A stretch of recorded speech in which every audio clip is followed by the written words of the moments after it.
Hi. Hey, everyone. Okay. How is everyone? Sorry I'm late. I really tried to be on time tonight. I really did. Who we got here? Hey, OAH. Hey, Megan. Hi, Sue. Hi, Lily. Hi, Sue. Hi, Renelle. Hi, Leah. Hey, Country Girl. Hey, Autistic Shell. Thanks for the info, by the way. Hey, Sally. Hey, April. Hey, Kira. Hey, Green Worm. Eliar, how are ya? Hey, Peter. I haven't seen you in a hot minute.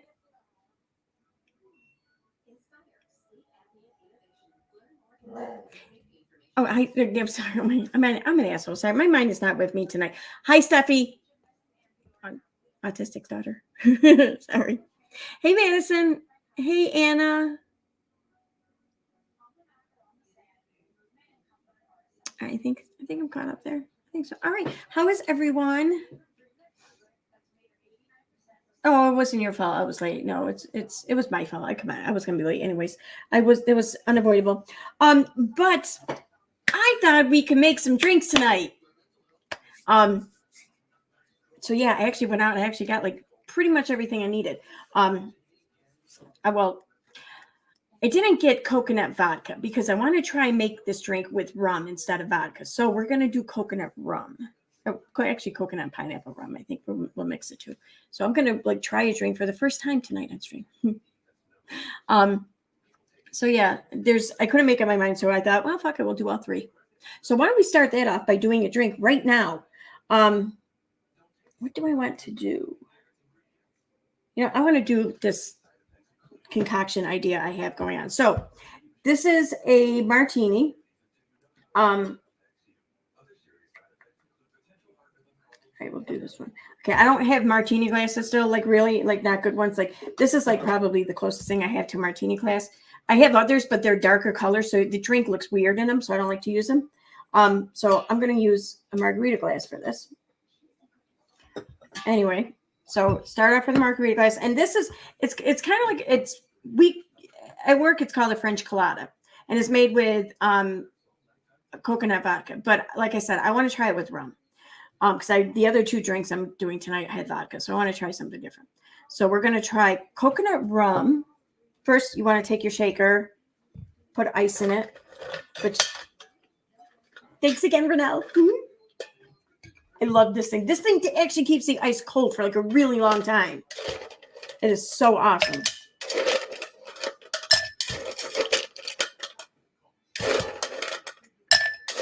So you want to put some ice in your shaker.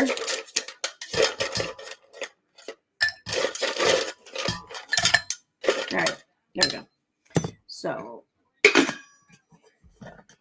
fill it about halfway or so with ice. Then take measurement thingy. And so, like I said, coconut rum, Malibu here. I understand a lot of people prefer Parapet. You can use either. I love Captain Morgan products, drinks, especially their private stock for their spiced rum. Oh my God, there's nothing like it in the world. But really, when it comes to coconut rum, I can't really tell the difference, I'll be honest. So, all right. So I'm going to do about one shot of this, maybe. Yeah, about one shot. Oh, it's about half a shot. There we go. Okay.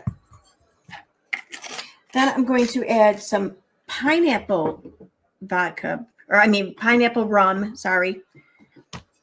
Bacardi makes an awesome pineapple rum.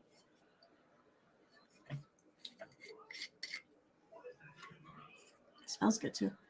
So I'm going to do equal parts. So use the same amount of that as I used of the coconut. All right. Now,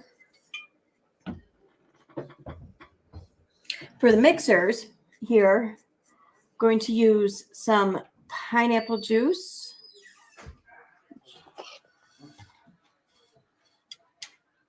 All right, I want to make sure it's stirred up. This pineapple juice tends to settle. So, we'll do a shot and a half of that. Then a little bit of lime juice.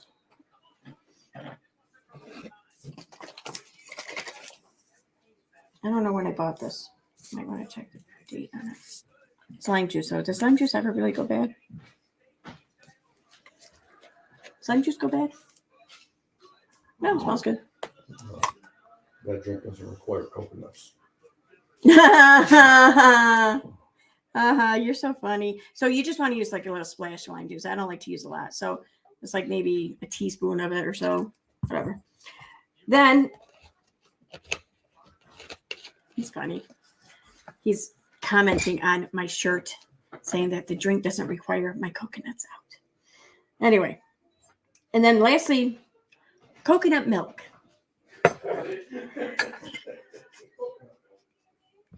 I swear that was not time. It was not planned. It didn't even dawn on me, but Jesus Christ, Michael. So use about the same amount of coconut milk as I used pineapple juice there. All right. Then shake it up. I'm going to mute this while I shake it, though, so I don't make everyone go deaf, or my dog will make you go deaf.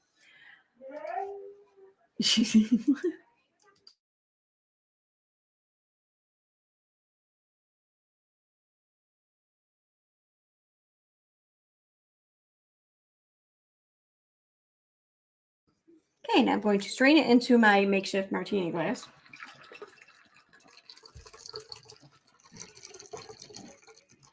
I made a lot more than I planned on. Okay, now for garnishment, I suggest using pineapple. Oh my God, Stop. dog!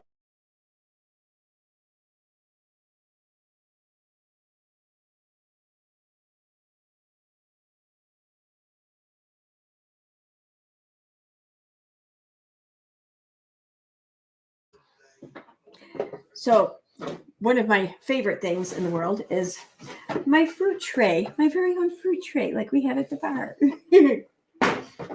I have oranges in there, I have limes, I have pineapple leaves, and I pineapple right now.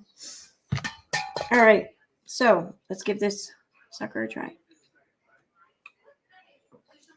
Oh my God, it's so good. Oh my God, that is so fucking good. All right, we'll get to the other drinks in a little bit. It will be like little intermission parts, maybe, I guess we could call it. So let me go back to chat here, and then let's get talking. Let's get talking some shit here. Let me move this toward me a little bit so I can see. There we go.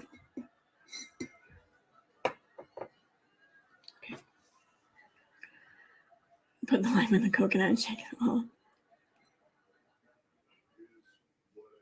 This drink it's fucking awesome. Like, I've had it with the coconut vodka, and it's good and everything with the coconut vodka. It's really good, but I like this way better with the rum.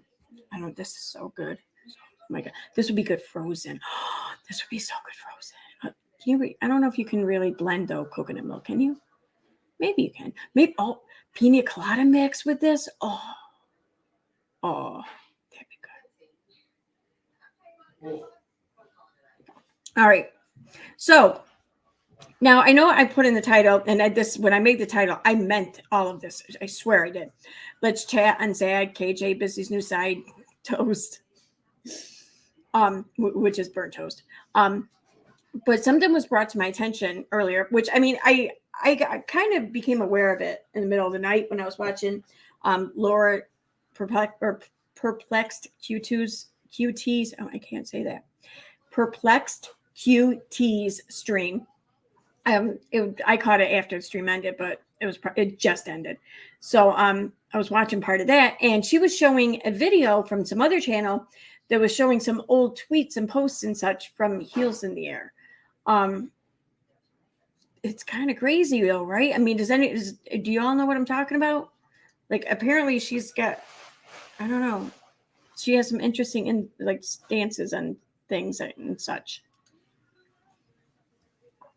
What's this?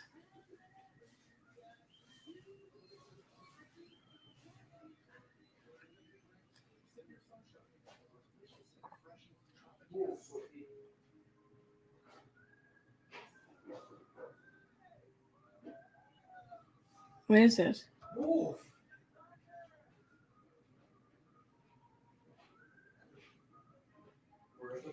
Okay, so apparently the Glare had covered this or something, shared something from Raw Story. What do I got in my DMs though?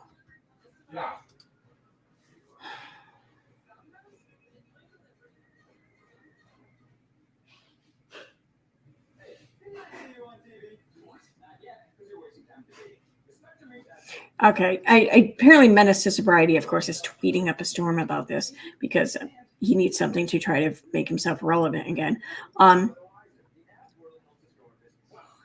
Here's in the Air is that blog. Oh, Unirock, I did a Twitter space about this too, but who cares?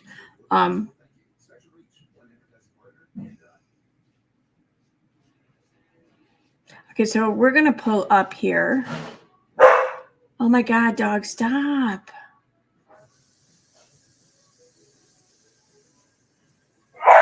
Oh,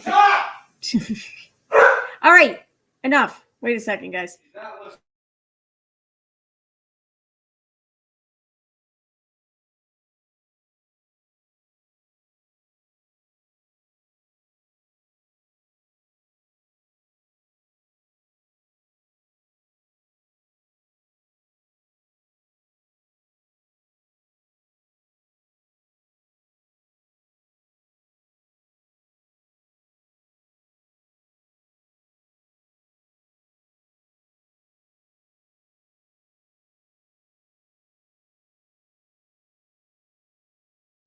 All right, I'm gonna close the living room doors here for a minute.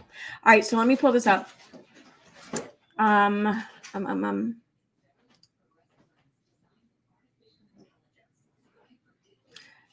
want to pull up Menace's stupid tweet here.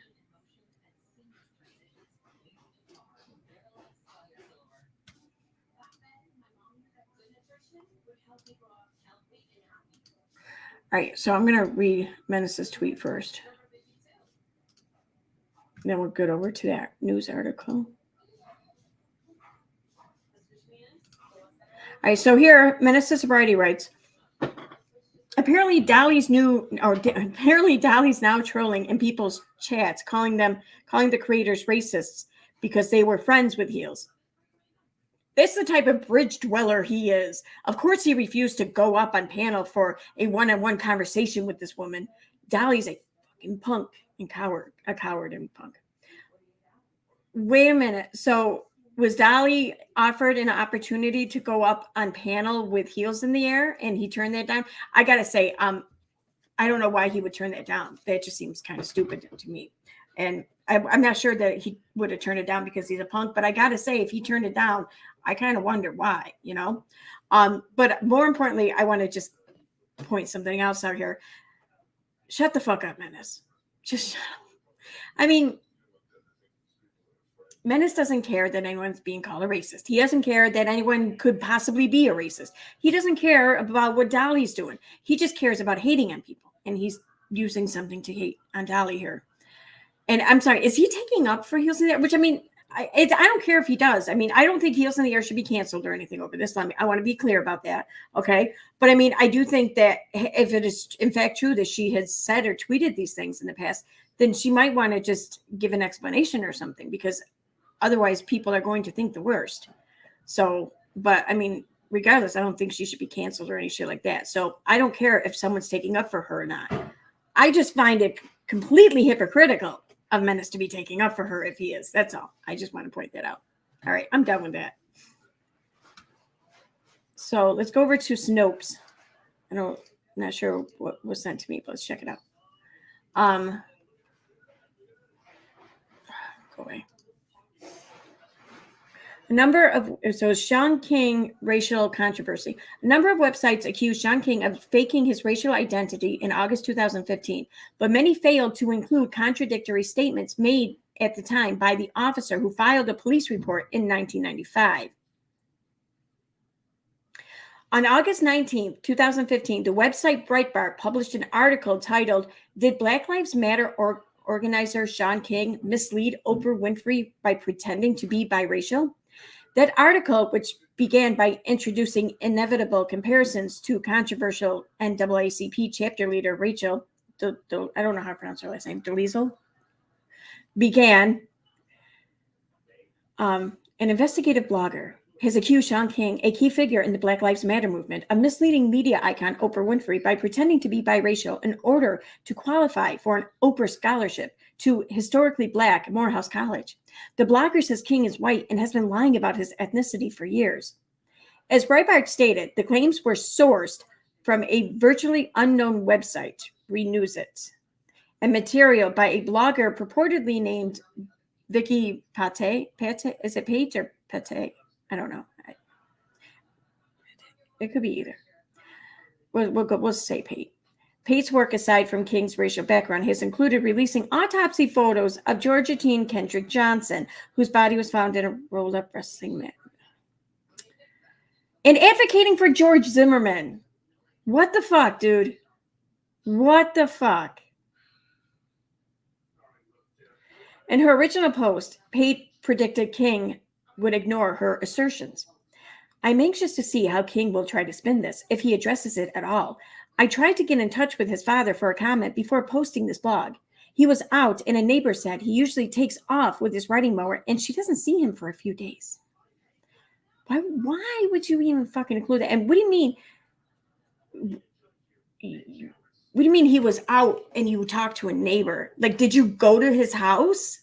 Is that what she did? I mean, like, because like if you called or emailed someone, then you're not going to just like come into contact with their neighbor. I'm thinking you got to physically be there for that, right? Does she at least tell me she lives like in the same town or something? You know, maybe that I could see. But did she have to travel to do this? I'm curious. Because wouldn't that be going real life? Unlike Dolizo, again, I'm probably pronouncing that wrong.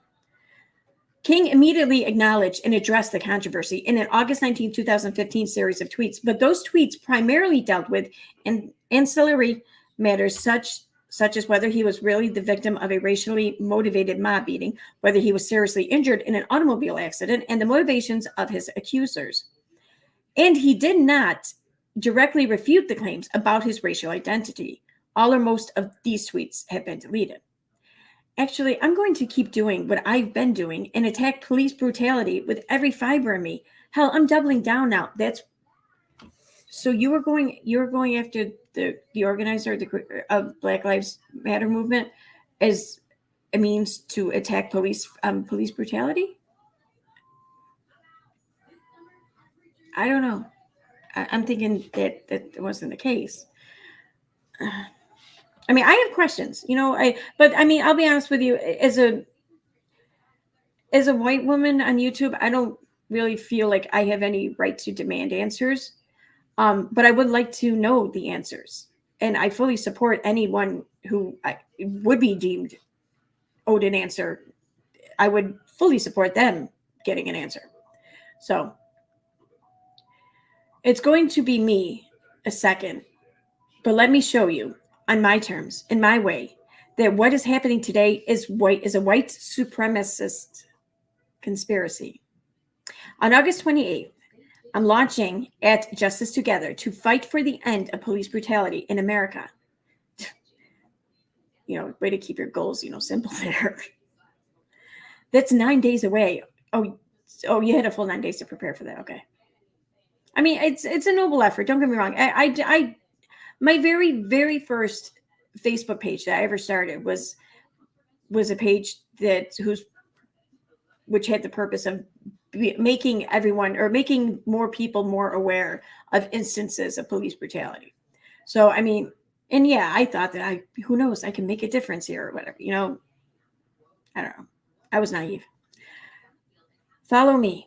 2 days ago at Glenn Beck and at The Blaze released this hit piece on me. This is Sean saying this, right? Okay. I thought it was Vicky. Right? Okay. All lies, every bit of it. Still though, that's a freaking huge goal to set for yourself and give yourself 9 days to prepare. Like it's noble. I don't know. I envy your tenacity, but wow, that's a lot. Why is he yelling for me now?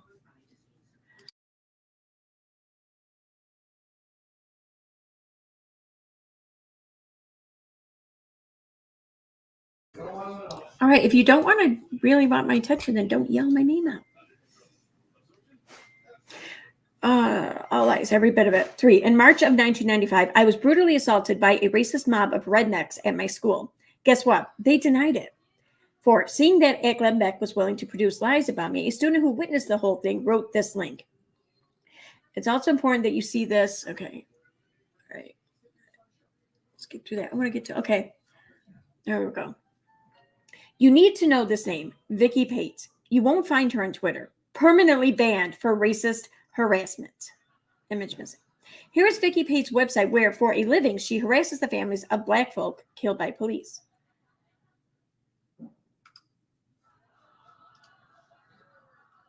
So this woman literally stalks my children, speaks of them by first name on her blog, studies their medical history, etc. First, Breitbart has 3 main sources. Vicky Pate, a known white supremacist, and The Blaze and the Daily Caller, who we already refuted. King's rebuttal continued on Twitter. The evidence proffered by those asserting his claims to mixed race heritage included a family photograph reportedly posted to Facebook by Shaun King's brother showing a child said to be Shaun looking like a white toddler with curly red hair. Wow. An image presented as a copy of a police report involving a 15-year-old Shaun King that listed his race as white.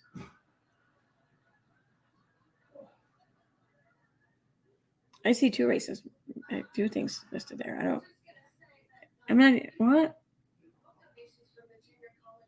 Oh, maybe not. Okay. Oh, I see. Okay, there's more to it over here. Okay, all right. I was like, that's weird that a form would just ask if you're black or white. They wouldn't ask about, other options. Reports from Renews It and Breitbart maintain that Shaun King's birth certificate names a white man as his father, although the posted certified record of birth simply lists the names of King's parents and not their races. Those sources used the certified record of birth to find King's father's name, Jeffrey Wayne King, then sought other records referencing that name to identify King's father's race. Why? Like, what was even if you're right, even if the dude is part Caucasian or something, what the fuck does it matter? I'm sorry. I don't think it fucking matters. The Daily Beast similarly reported that public records identified the race of Shaun's father's race as white. An image stated to be a mugshot from the arrest of Jeffrey Wayne King showed a man who appeared to be white, but not definitively. However, I feel just dirty or something reading this shit. It's fucking, this is, who does, I'm sorry, just fucking, who cares? Anyway, I want to check out the link that was to her website. All right.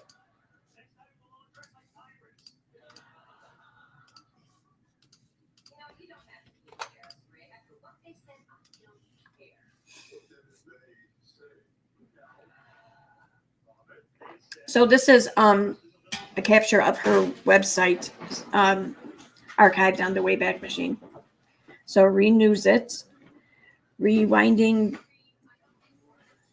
the rhetoric. And I feel like it's a little play on the word read too much. I don't. Fashion wars, Melania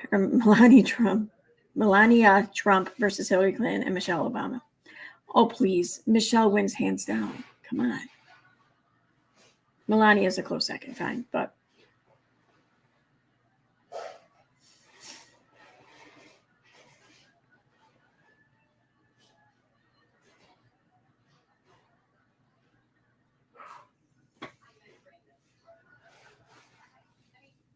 Okay. Is this a fucking pro-Trump site or something? Shaun King's story about the Daily Beast plagiarism is not adding up. Oh, okay. Shaun King doesn't think plagiarism counts on Facebook. The family of Kendrick Johnson will never refile $100 million lawsuits. Why will they never refile the wrongful death lawsuit? Sean King and his never-ending hyperbole. Bernie Sanders endorsements. What's wrong with endorsements by Bernie Sanders or whatever for him? What's wrong with that? New mayor of Flint wants reparations. Michael Moore mistakes a few facts again. D. Ray McKesson on The Daily Show misstating facts. Is that actually how you spell misstating? I don't know. That doesn't look right to me. It's bugging me. I could be wrong though. I want to say the misstating isn't even like a word without like a hyphen maybe, but I could be wrong. But I don't think it's spelled just straight two S's like that. I could be wrong though. Just whatever. Judge strikes all-white jury mid-trial. George Zimmerman in the headlines again. A rant about Obama's tears. Okay, so I mean, she's writing about the racial issues. I mean, I don't think a lot of people were really writing on it. It probably still aren't, to be honest, at least nowhere near as many as should be. So, I mean, I guess I got to give her credit for that, but I don't, without my reading all of these articles, which I may never do. I'm definitely not doing it tonight. I don't know what to make of it, but moving on.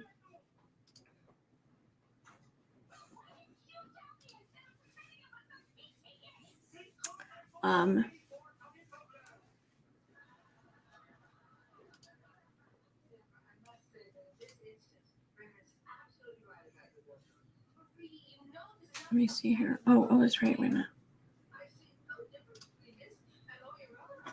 That's right. It wasn't shared in there. It was shared to my phone. Shoot. Oops.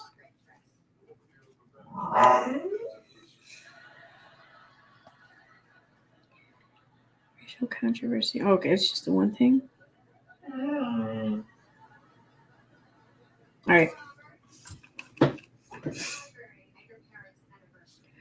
So let's do this. All right.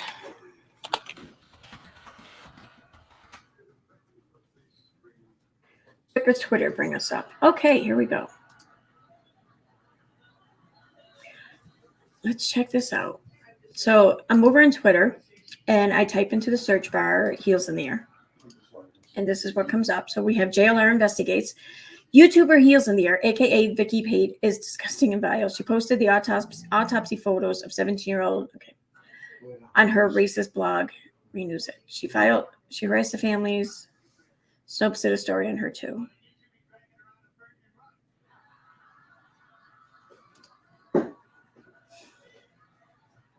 Wow. See, here's the thing. I get the feeling, I get the impression, anyways, that autopsy photos are not some frowned upon thing in the true crime community. And I'm not judging that, whatever. I mean, I get it. That's what you guys are into, is information on crimes and solving crimes, the investigations, and the whole everything surrounding it. I don't fault it at all. A lot of people are interested in it. I get it. And though I don't agree with what Zag Girl, whatever her name is, had done. I wouldn't do it on my channel. I acknowledge that she had every right to do it because there's no law or anything against it. And I don't doubt that she, like anyone else in the true crime community, just you get wrapped up in the shit that you're talking about, and and everyone else in the community. It's, you guys form like your own boundaries, really, on what's acceptable and what's not acceptable. And it's not going to be the same as like your general public. I mean, it's the same thing in like the anti-Katie community or whatever you want to call it. I'm sure it's the same thing there. So I'm not judging it or whatever, but I do think that sharing such photos might be a sign that you're just kind of wrapped up in the shit, and just the general public doesn't like to hear that, especially if the images are of a minor. That's weird. So I don't agree with it. I don't. But I do acknowledge that no one did anything technically wrong, maybe wrong against your own like morality or your own like comfortableness or whatever, or as mine. But in the eyes of the law or TOS or whatever, it wasn't wrong. So. All right, this is another lying piece of YouTuber exposed. Okay. All right. I have a feeling we're getting off the beaten path here. I think we did. All right. So let's check the stream out. Is this one that was? Oh, wait a minute.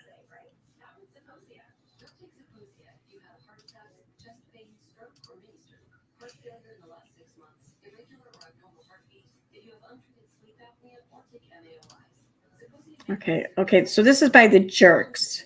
This video here. It was uploaded a day ago. Sources mentioned are Snopes, Social Blade, Web Archive, Black Butterfly 7, Salon.com, RawStory.com. Okay, this channel. Oh, it's a small channel. Okay.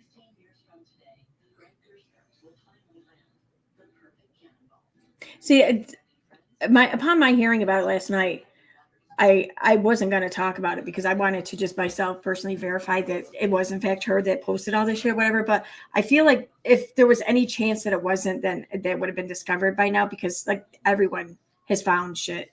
Everyone's put it together. Everyone's talking about it. I feel like if this were bullshit, this would be labeled as bullshit by now. And I'm not seeing or hearing it labeled as bullshit. So I could be wrong, but all right. I'm going to leave this on mute because I don't know what music we got going on here. But the title of this video is How We Got Here, Heels in the Air, and Leaked Autopsy Photos. I started with the fur surrounding Zav girl. I kept calling her Zag girl. My bad. I apologize. And a comment from a subscriber in Discord.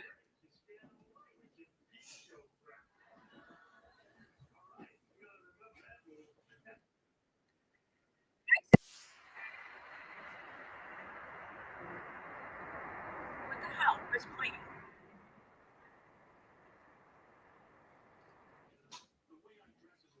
What the hell was that? Why was that playing?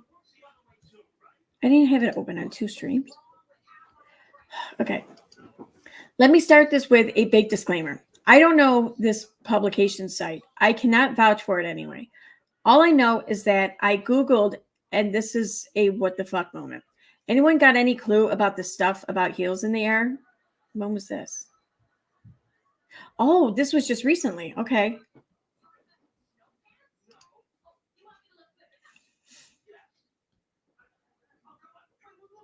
They share a link from your content news, I think.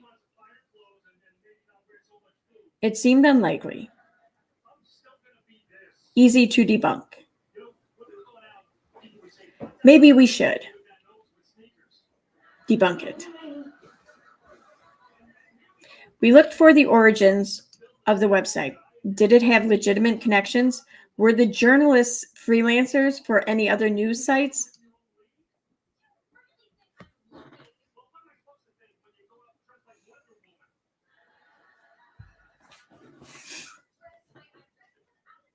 So we looked for the masthead, the listing that includes the names of editors, writers, managers, and owners.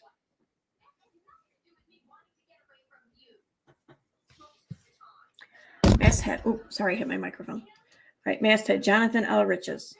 Okay. Well, yeah, everyone knows that that's his website. Like, who doesn't know that by now? Or I don't know if it's his or solely his, but everyone knows that he's a part of it.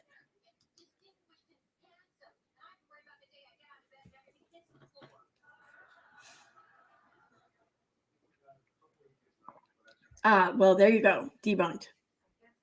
How so? I'm not sure how that debunks it. But some had already dug a little deeper. 7/13/2023. JLR didn't do blog articles from years ago. There is so much more. I can't, y'all. I won't support it. I won't go at her, but no, thank you. I stand on my beliefs and morals. I've seen too much outside of this now. JLR didn't. Okay. Seems like Vicky Pate is real, but the connection of her to heels in the air from JLR, so that isn't trustworthy.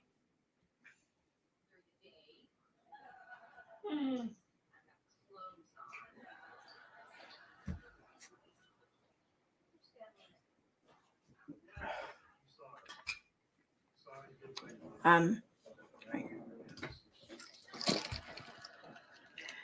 Yeah, I don't know about all this. I remember the Kendrick Johnson case very well. It happened in my home state. The internet is certainly a peculiar little beast. Huh.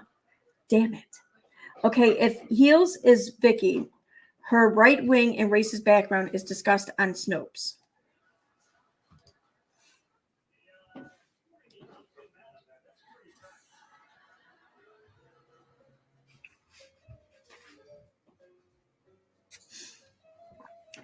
We just been burned by instantly disregarding sources we did not trust. Sources who turned out to be correct. We'd barely wipe the egg off our faces. It focuses your mind. We knew Heels in the Air had a death scene video of the site where Kendrick Johnson was found, but that's not autopsy photos. We knew her name was redacted because of leaks online. But how did Vicky, whatever, connect with the Renews It 2 that leaked the Kendrick Johnson autopsy photos? Was it a mistake or a deliberate attack? Or was Heels in the Air Renews It / Renews It 2? And why did it matter anyway? Well, you either think releasing autopsy photos for your own purposes is wrong or it isn't. Well, that's not even I mean, it's not right. Okay. See, here's the thing. I disagree with that statement. Okay. You can think it's wrong. Sure. I think it's wrong. Okay. And I like, Claire, my moderator here has been talking and taking action toward like legislation being drafted to prevent that from happening again in the future regarding to minors anyway. I fully support that. I think that that's a brilliant idea. I think that it's the correct way to go about this too.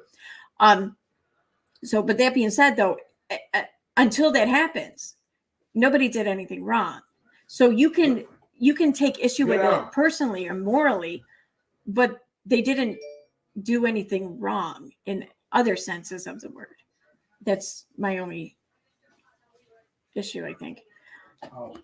You either think harassing the family of a dead child is wrong or you don't. Well, who the fuck doesn't think that's wrong?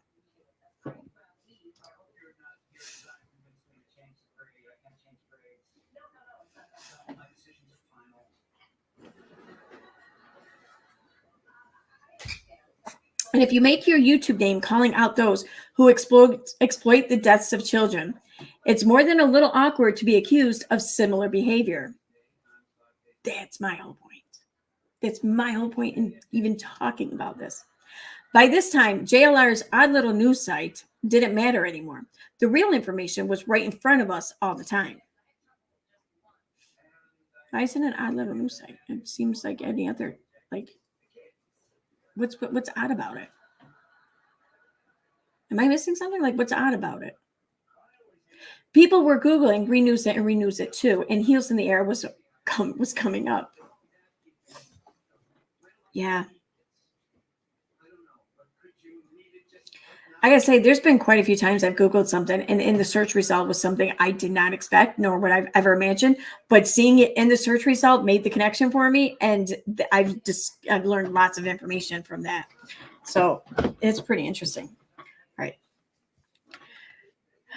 Renews It to YouTube. Heels in the Air comes up. And that's telling too, because like Google, when it comes to YouTube, I mean, they're both YouTube's owned by Google. So I would think that their API for their algorithms would be complementary to one another between YouTube and Google. So, I mean, that's what I would think. I would trust that, I think. Whether or not I'm right to is another story, but I would.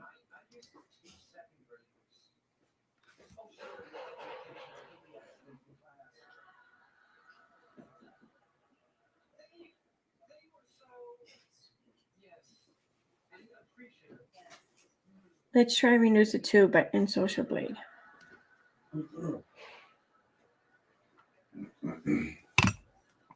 I don't know what I'm looking at here. Oh, Heels in the Air. Oh, so that tells me that she didn't even make a new account for Heels in the Air. She just likely changed the name on the Renews It account on YouTube. That she didn't connect it. She didn't create a new email. She didn't then register the email with YouTube. She didn't then come up with a channel name from that new email. She just took the old one and just changed the names. That's what that tells me. I could be wrong, but I think that that's what that means.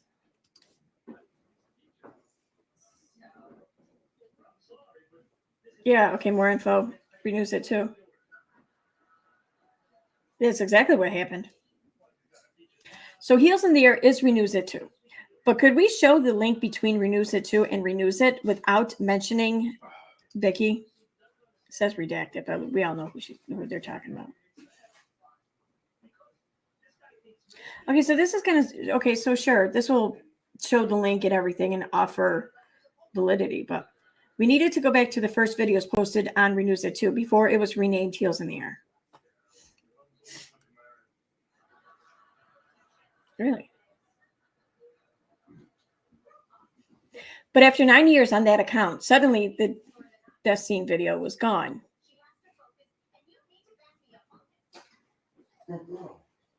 What do you mean suddenly? How do you know it was sudden? The fact that she removed the other video that we all saw was there on Friday. Okay. We all saw was there on Friday speaks volumes. She's trying to remove her trail.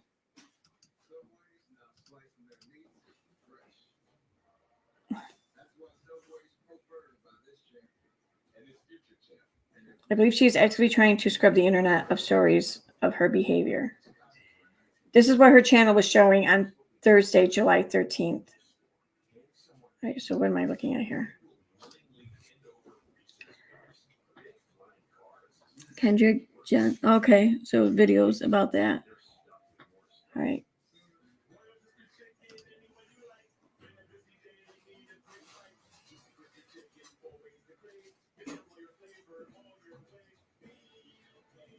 Kendrick Johnson mat test.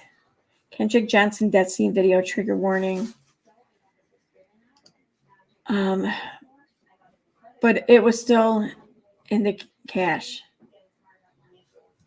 Note that URL will be coming back to it. So it was JH? I can't tell. JH14 or JHI4Z. Odd by 4.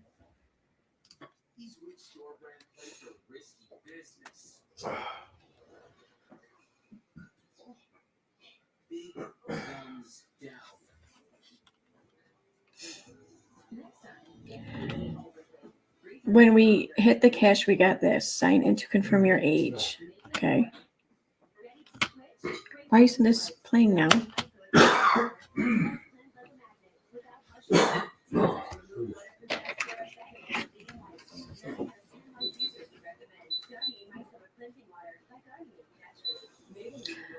And then, of course, this video unavailable. Okay.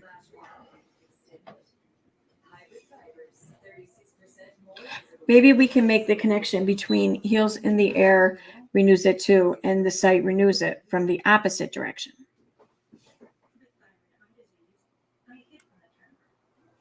Welcome to the Internet Archive for Renews It. Okay.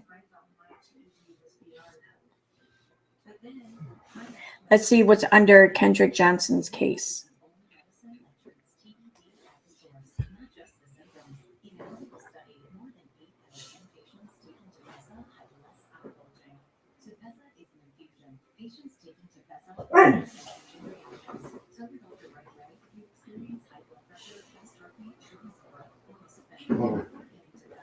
Bubba, come here. Stop. Stop that. Come here. I have no idea what I'm looking at. Hopefully they point it out. Get your phone. Go get your phone. Go. Come on. Go get your phone.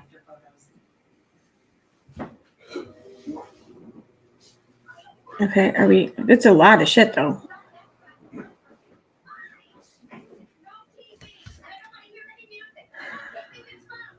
That looks familiar.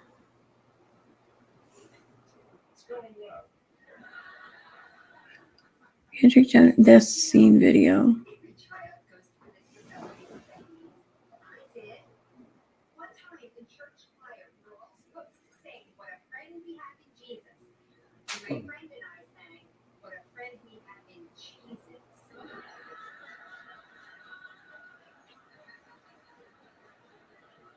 I don't want to play the volume because I don't know what's.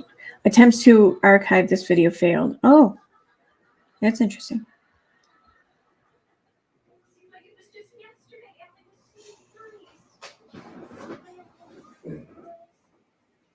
Renews it too. So the Renews It archive has a video the same length with the same title named under Renews It too. The same name as Heal's URL. Yeah. I'd say they bridged that identity. Maybe not 100% confirmation, but definitely I think acceptable for most people. I accept it. With 50K views back in 2015, works out nicely for this 732K on the video, recently set to privated. Oh, and they all have exactly the same URL. Okay, so all right. I want to move on now. I accept that she's been behind these accounts. Okay. The same URL and all connected to a VP. What are the odds? I agree.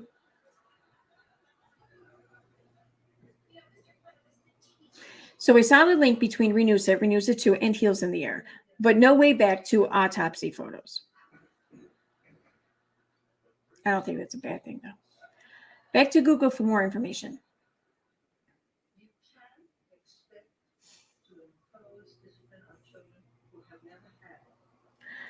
WCTV reports on a cyber harassing blogger. All right, I want to read this. Is that going to get bigger for me? Is it? Okay, better. We've seen it over and over again. When law enforcement releases information to the media, written autopsy reports are included, but never autopsy photos. We get the drawings of a body showing wounds, but not actual photos. At trial is where the autopsy photos are shown to the jury. When those trials are live streamed, the public seldom sees the autopsy photos because they are not nice. Medical examiners explain the autopsy. The photos are not left to the opinions of lay people. That, however, did not stop a blogger from not only obtaining autopsy photos, but also giving her opinion about what they show and challenging the mother of the dead teen to prove her wrong. The video on the link for WCTV reports that they reached out to the blogger but have not received a response. I urge you to watch the video. It includes an interview with Kendrick's mom, Jackie Johnston. Kendrick's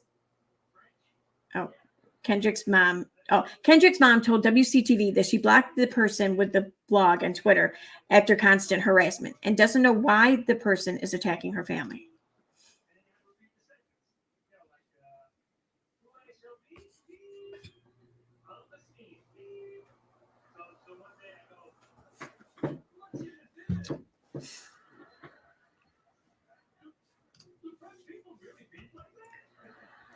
WCTV reports on January 14, 2013, 3 days after Kendrick Johnson was found inside a rolled-up gym mat at Lawns High School. I don't know how to pronounce that. The Georgia Bureau of Investigations did an autopsy on the teen's body. Jackie Johnson says last Thursday, those autopsy reports showed up on the website Renews It, a blog that anonymously posts evidence and theories on national stories. What else they found came as a shock. It's only anonymous to those who have been harassed and threatened by the cyber extortionist cult. The vlogger is VP, sometimes spelled VP, and on Twitter, no, okay, I get it. She got the autopsy photos and claimed that attorney Benjamin Crump lied about the independent autopsy. She is associated with others who publicly announced their mission against the black grievance industry, which they refer to as the BGI.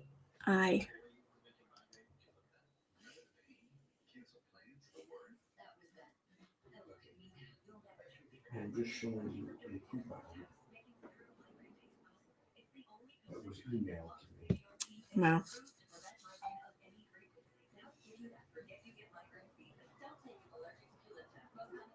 A blogger. I prefer something more legit, but they are linking to WCTV, a local news station since 1955.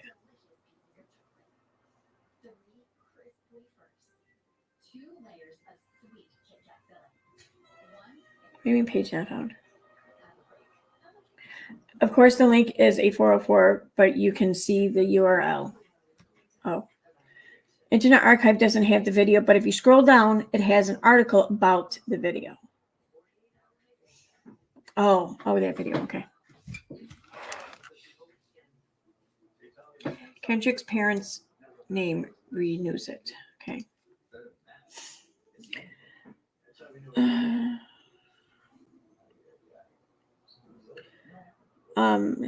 List says last Thursday those autopsy reports showed up on the website. A blog. Okay. My sister was going online to look for the shoe, what KJ was allegedly looking for.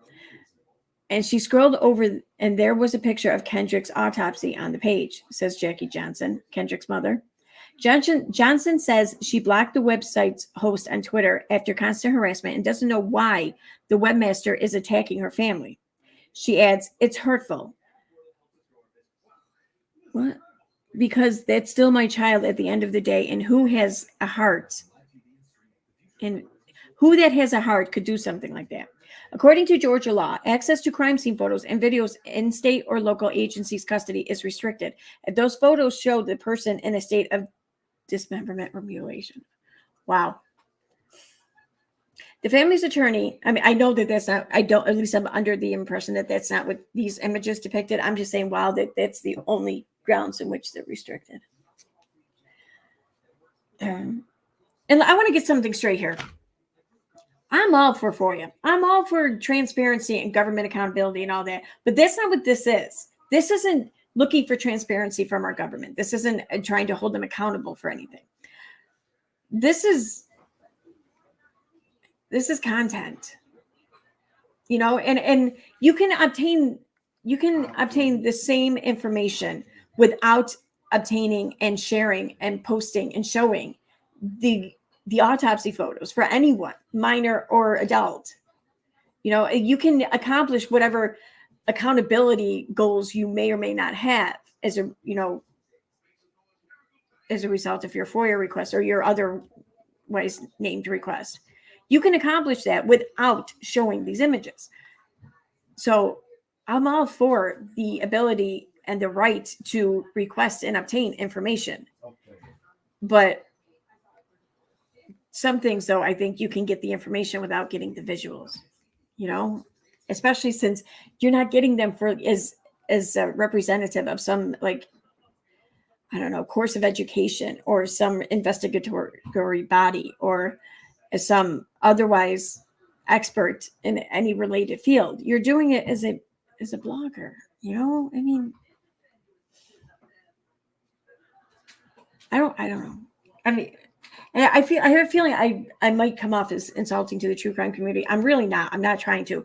I personally don't. And I know it's me. I know everyone. I understand the interest in such stories. I get it. It's not something I care to talk about really.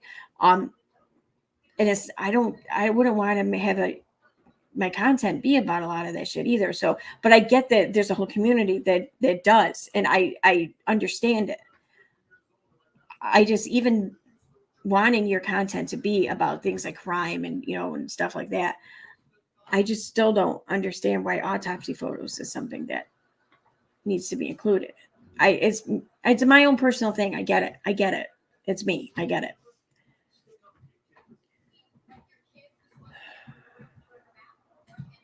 The family's attorney says they are exploring their legal options, but according to KJ's father, in the meantime, his family will keep fighting for answers. She is not really an issue, and it's just sad that she would go that far to. Okay, I can't really read that with the line and shit in the way.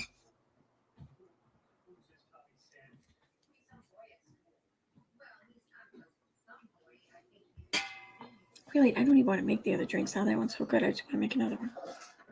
But I will. Back at the blog, we discover why there are no autopsy photos links archived. More links connecting VP to Renews It, and a forum post by Renews It confirms they something the photos were. They received the photos. Okay.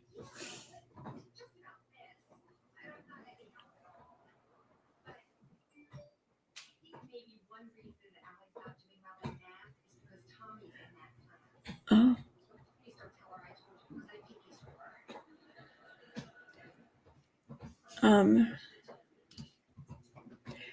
Hot new blog hits the news blogosphere. Trayvon Martin forced George Zimmerman to shoot him after vicious attack. What? The media lynching of George Zimmerman by VP. Roland Martin in a hoodie, menacing black man or deranged Keebler elf. VP says, I no longer have any Twitter accounts to tweet from, and I'm over it, frankly. Y'all know I never come here posting my blog all over the place. It's not my style, but I'm asking a favor this once, please. If you have a Twitter account, retweet this for me. Funny how we wrote these the same day, but with Sabrina about to testify. I think it is important people know who she and her son are. It's long but all inclusive. What the fuck? Okay. More links connecting VP with radio news and renews it.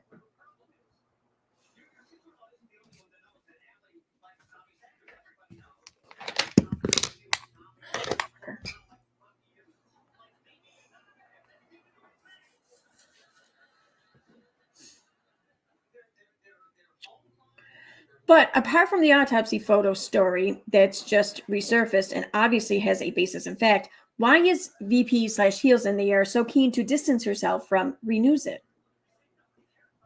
Well, apart from her multitude of Twitter accounts, VP_Renews It, maybe it's the memes mocking parents of dead children. No. The Brown family in Geneva. Oh, fucking come on, man.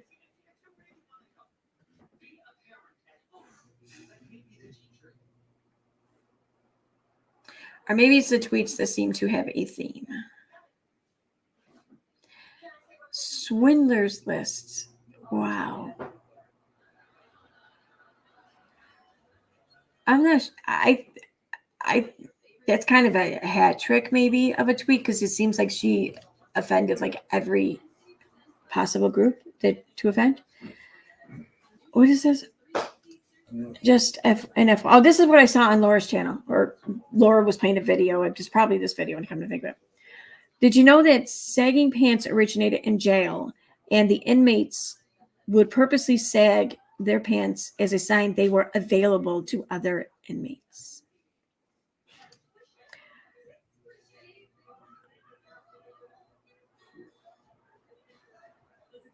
I'm curious why, if this was a thing that spread throughout prisons, then why is she only depicting black people as doing it? Because last time I looked at figures, there's a lot of white people in prison, even white supremacists, in fact, I think that they even have a gang in there in most prisons.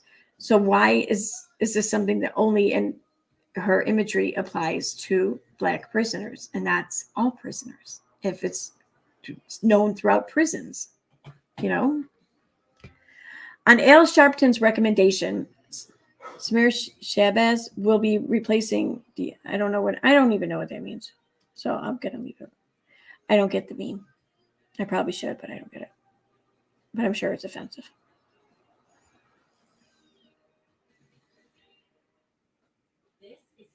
Mike Brown's parents to go before United Nations to talk about race relations and violence in the U.S. Perjury rematch. What? All right. Yeah, I seen enough. All right, so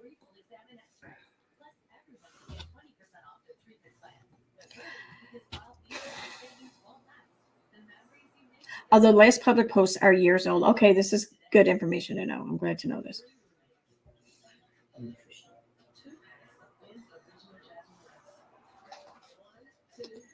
Renews It is still active in 2020. Whoa. What do you mean? Like, can you pull it up and just see the website? re-newsit.com. I want to see this.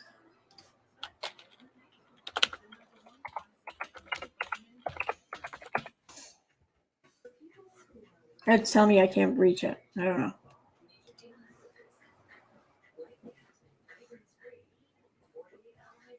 Let's say, did I maybe type it in wrong?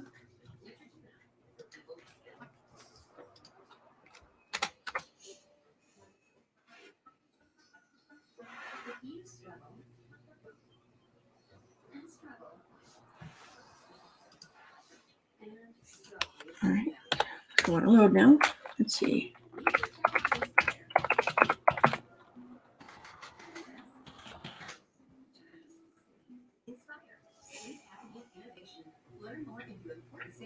Did I spell it wrong? Fuck. That's weird. Oh, well, really? It's not going to pull up because I didn't put www in front of it? Fuck you. Oh, no. That's what it is. Okay. It's pulling up a different website. All right. I'm not getting it. It's not coming up. So, I mean, how active could it really be? Let me try it again with the... Yeah, I'm not getting it. Renews at radio, but that's on speaker.com. RSSing.com. Okay. Okay, so you may still be able to pull it up places, but I'm not sure it's active. Okay, that's not it. That's renews.it.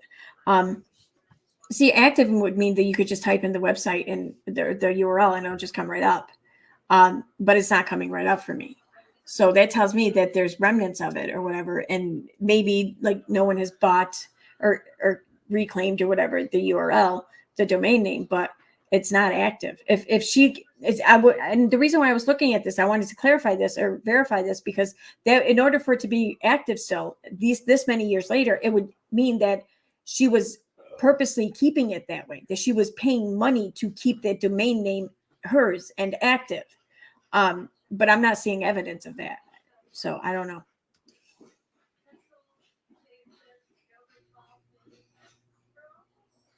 It's just locked down right now. See, I'm not even getting that. Wait a minute, that's a blogger website though. That's not what they showed. They showed an actual URL. This is something different. Let me rewind that. See right here in the URL, the search bar, www.re-newsit.com. That's not a blogger website. Like a blogger website is, they're like a host website. Okay, so I have a couple websites, and one of them I don't think I've kept up to date or whatever with the owning of the domain name. So right now, one of them is currently, you can find it under www.whatistheharm.weebly.com because I use Weebly to host it. If I paid for the domain name, if I kept up to date on that and kept it active, then it would just be whatistheharm.com. So the fact that this doesn't say like .blogger.com, like I don't know why it's showing that in the next scene here. Right here, see blogger. See that be right there. It's a website. That's a hosting website. So I feel like this is not giving full information right here.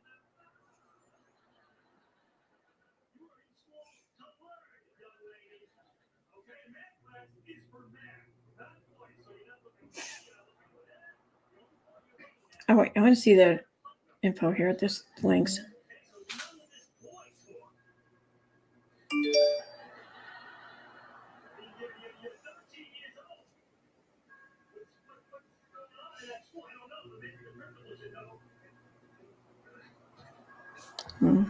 I don't see anything. All right.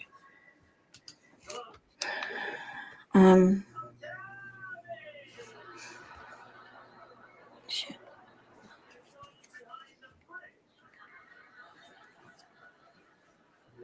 Go away.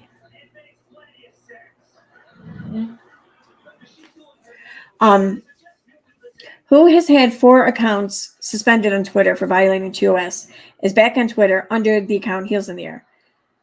VP harassed the families of Trayvon Martin, Kendrick Johnson, and Sean King. I love my wife always. Racist trolls. Okay.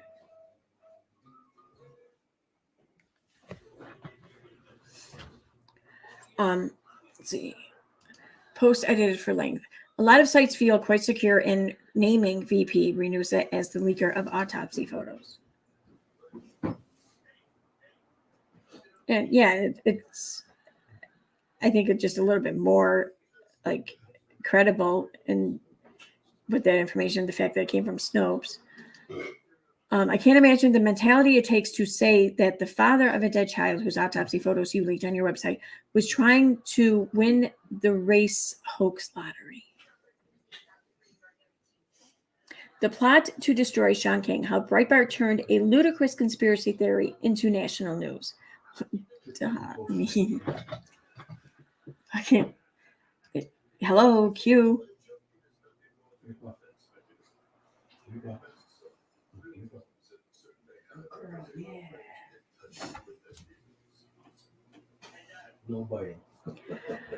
Let's see. What's this one depicting? He was responding. Okay. She suspected he wasn't black and wanted to prove her suspicion after King called her a racist, Pate writes. I decided to research him on a personal level. I've never believed him to be black, which means he has no right to call me or anyone else racist because they've said mean things about him. It is my opinion that the reason Sean King has never been outed for his scams is because of his black pastor status. And likely the celebrities he's duped don't want to be associated. Any white person going after the credibility of a black pastor can expect to have their racist ass handed to them on a silver offering platter. Been there, done that. Okay. This is the email we sent after everyone started coming forward with the things they had discovered, linking Heels in the Air with Renews It to Renews It. Several other creators also emailed her.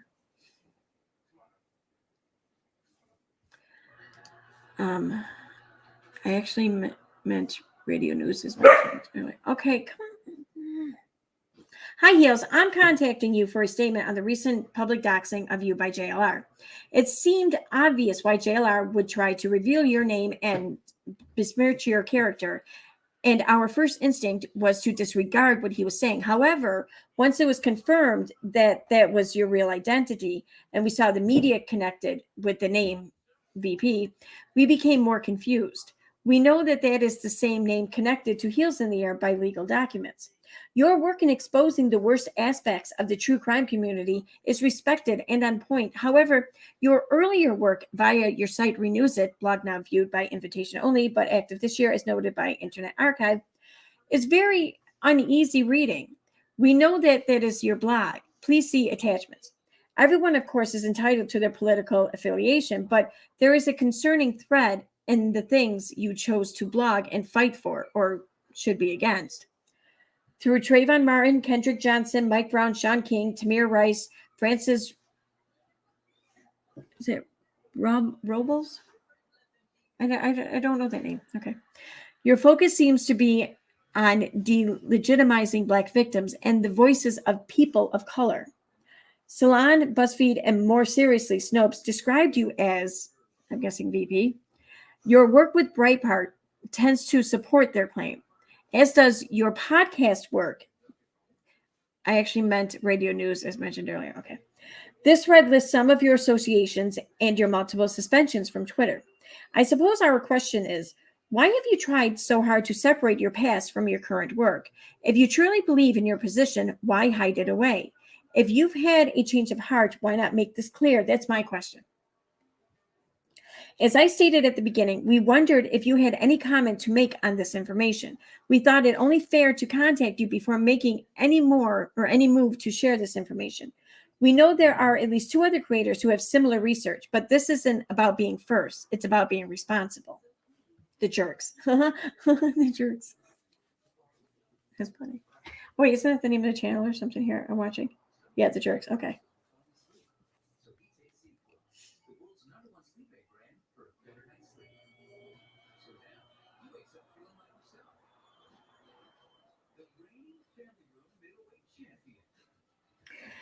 And this was the reply. So you know what, how? I would love to see the legal paperwork. LOL. As Laura says, I'll wait. What the fuck does Laura have to do with this? What? The other creators also received similar non-replies.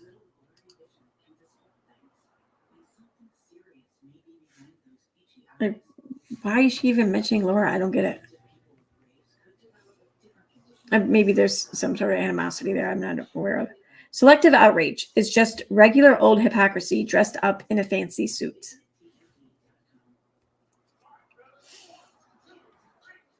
You either believe that leaking autopsy photos is wrong or you don't.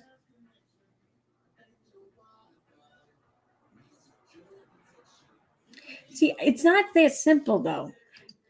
You can believe it's wrong, but if you, what does that mean? Like, what do you mean by stating you believe it's wrong or you don't? What do you envision believing it wrong to look like, to be about? Is it just simply stating it's wrong? Okay, fine. But it's, you either believe it to be wrong or you don't. Does that also entail like punishment or canceling or just shaming someone? You know, like what do you want someone to pay the price for having done something that you deem is wrong when there's no legal obligation for them to pay any kind of price? This is what I'm asking. This is what I want to know, because if it's the latter, I don't agree with that. If it's the former, then sure, I can agree with that. You either think harassing the families of dead children is wrong or you don't. See, and here is, they even use the word harassing. That tells me that it's likely that if they are accused and harassing said families, then it's of a legal definition, because that's a legal defining word to me. You know, it's releasing autopsy photos. It's not legally defining. Harassment is legally defining.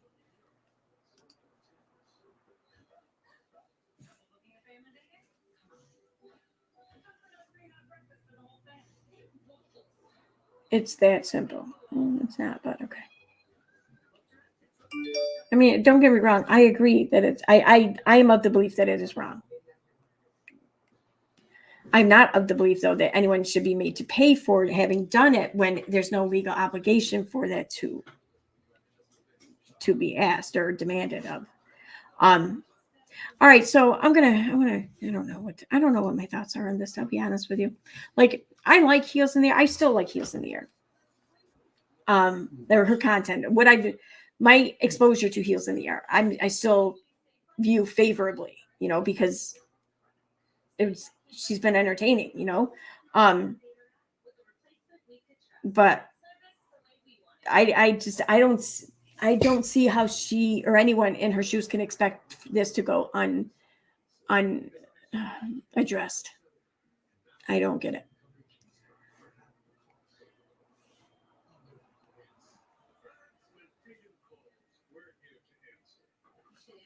Yeah, you're right, Autistic Shell. I forgot about that. Autistic Shell asked, I just got into that part when I texted Aaron. EKC, isn't Heels the one who started the campaign to mass report Molly? Kind of hypocritical. I want to know what Heels has to say. Yeah, absolutely. Absolutely. And I mean, like, here's the, like, I think that there are a lot of people who did things or were of beliefs or thought themselves to be of certain allowances that they themselves believe to be allowed or not racist or whatever, when in fact, you know, they kind of were racist actions or things to say. And the only way people realize that is to just, you know, go throughout life and realize that. So I'm willing to leave open the room for possibility that she was of maybe certain beliefs or whatever, like a lot of people are when, you know, being white and raised in this country. But as she became older, went through life, and just, obtained wisdom here and there, she realized the error of her ways, like many white people have and do. I'm willing to leave enough room for that to be the case, but that can't be the case if she doesn't address it and state that to be the case. So I don't know. And she doesn't have to. I mean, she doesn't owe anyone anything, really. I mean, if she wants to remain on a platform in which she's trying to entice people to come and view her content, then she might want to realize that whether she owes it or not, this might be a consequence she has to face. But I don't know. That's crazy. It's freaking. I mean, I never would have expected this from her. Like I wouldn't have. There's some creators who I might have expected this from, but not. She would not have been on their list. She wouldn't have been. Not even for a second. Anyways, hi, all late again. In case you thought you were on vacation. No, I wasn't on vacation. I had to work a lot, and I was just so tired, and it was so hot here too for a few days, and I don't know. I was kind of missing, some people in my family. I got over that shit quick though. No, I'm kidding. Kidding.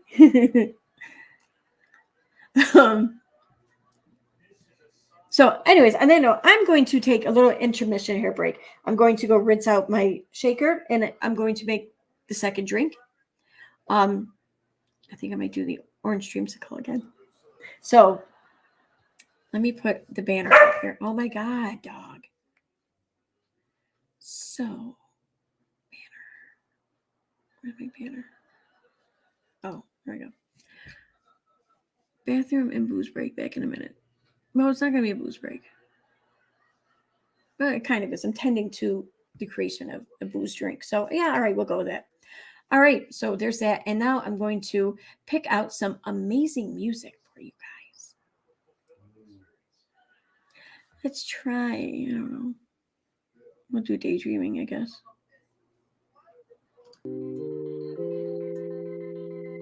Yeah. Back in a minute.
Okay, sorry about that. All right, so let's move on to drink number 2. I'm going to do I'm going to put it in here. This is the orange dreamsicle. This is actually one of my recipes. So, and it tastes just like an orange creamsicle. So, to make it, oh shoot, you know what? I forgot one thing. One ingredient. 1 second. I'll be right back.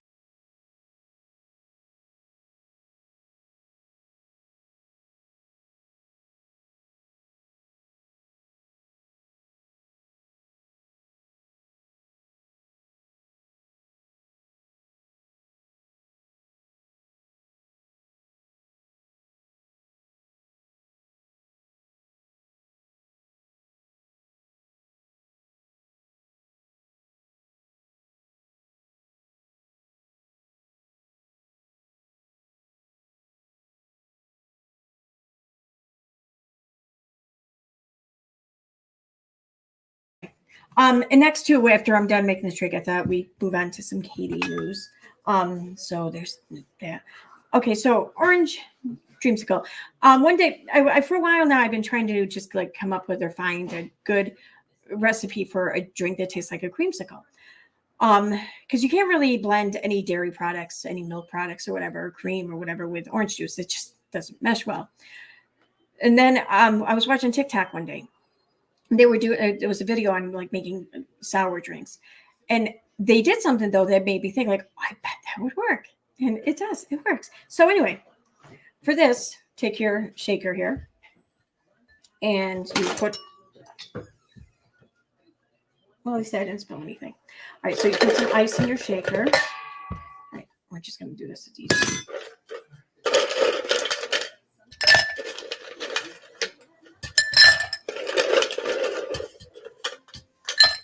Okay, that's good.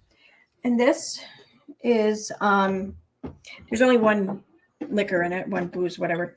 I use vanilla vodka. You can use any vanilla vodka, like your Smirnoff vanilla or your Stoli vanilla. I prefer pinnacle whipped vodka, though. I think it's a better tasting vanilla flavor. So it's also cheaper than the other two brands I mentioned. So for that, all right.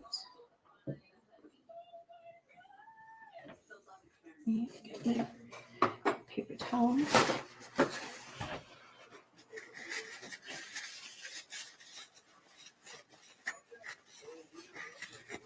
Okay, so I put about 2 shots of vanilla vodka in it. Actually, I might have to keep a little less than that because the next drink also requires vanilla vodka.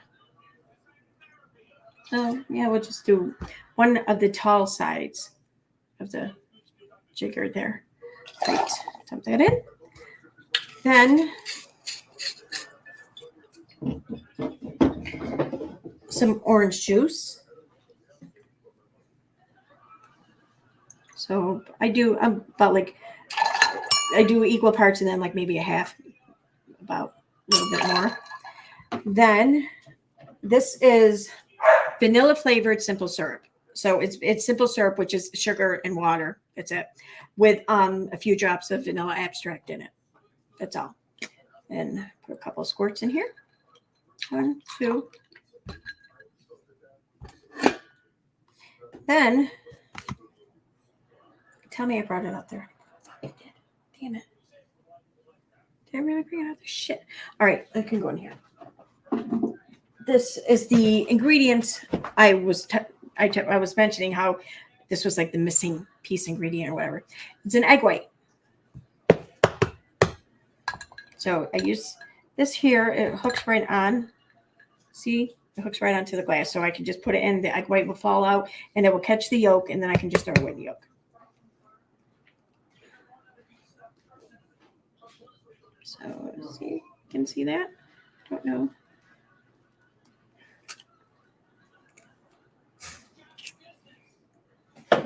Okay, see, that's it. Well, wait for it to fall out. Okay, it will fall out. There we go. Okay. All right, and there's that. So then we're going to shake the drink. And again, I'm going to mute this so I don't make anyone go deaf. And that's the part that fell, isn't it? That led to that.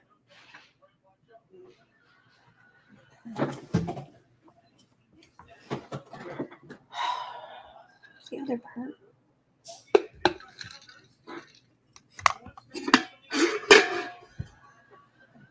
1 second, I'm missing a piece.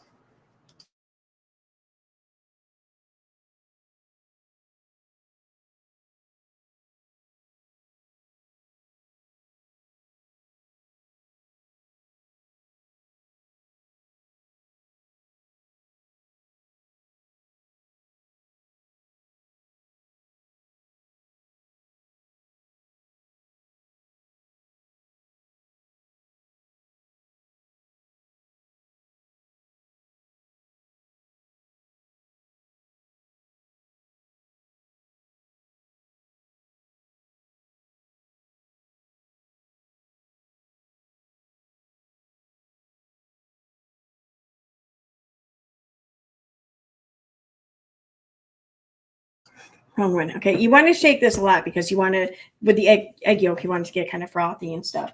So, and then I strain it into the glass.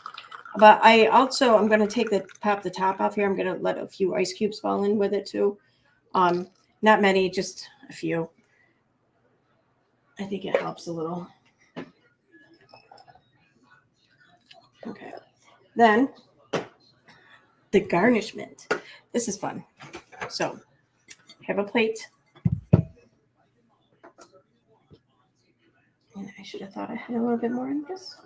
All right. We're going to take a slice of orange. See? Slice.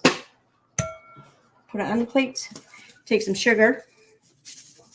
Pour some sugar on top of the orange slice.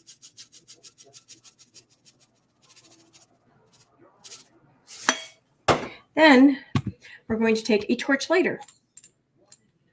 If this one works. I don't know if this one will work. All right, so we're going to take a torch lighter and we're going to burn it. This gets interesting.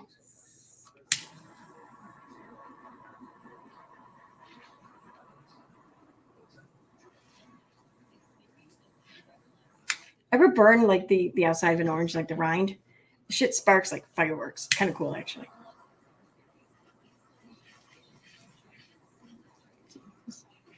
Even this part will a little bit, but with the sugar on it, it bubbles up. It gets kind of like a singed. See?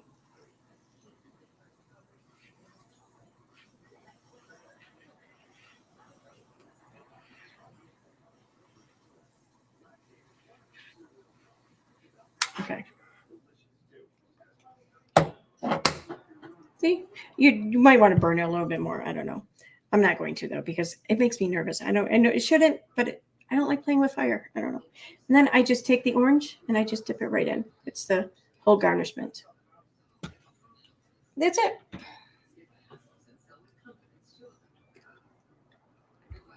my God, it's so good. I'm a good bartender. Anyway, for this next part, going over talking about some things Katie Joy related, I thought I'd do something here.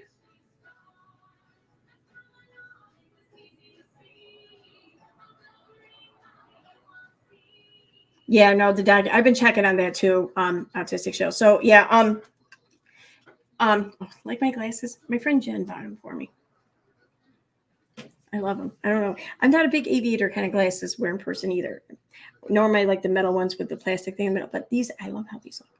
Anyway, yeah, I've been checking for the document for the filings all day. So we're kind of expecting some filings to become made available on the website there, because, well, some obviously it's showing that some things were filed with the court, but it's not showing any documents in which to view or download. But last time on the 11th, when new documents became available, before they became available, the same thing happened. So I don't know if this is just like them having filed them, but the website hasn't just yet made them available for the public. Like I imagine that takes a little bit of time, maybe like a day or so. So I don't know if that's the case or if there's maybe another reason to it. I don't know. I guess we'll find out though. So what's with her not on camera? I don't know. But I don't think it's the thing on her eye in which she says. I think that there's something else going on. I don't know what it is, but whatever. All right, so I'm gonna do something I don't normally do that often. I'm gonna drop the link.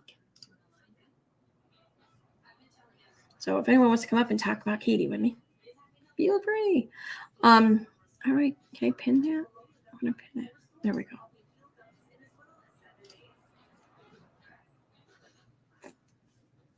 All right, so for starters, I'm gonna head on over to her Instagram.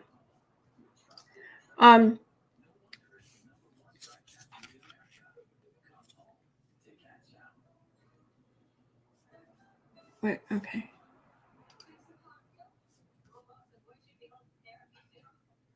Why isn't why isn't my other log into an existing account, but it's not coming up with my existing account? Why is that? Okay, I may not be able to.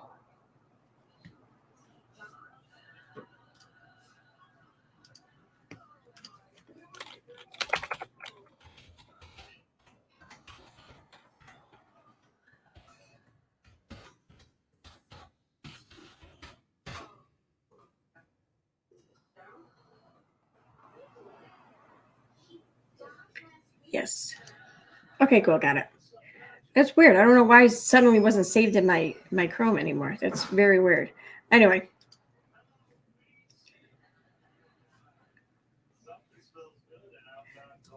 Let's share here.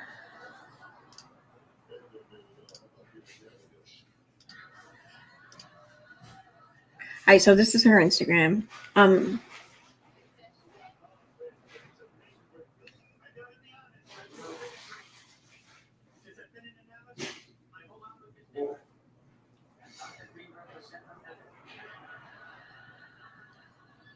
What is this? I see. I haven't looked at her shit in like days, literally days, like probably a week even. So I don't even know what I'm looking at here. I'm just gonna start going through shit.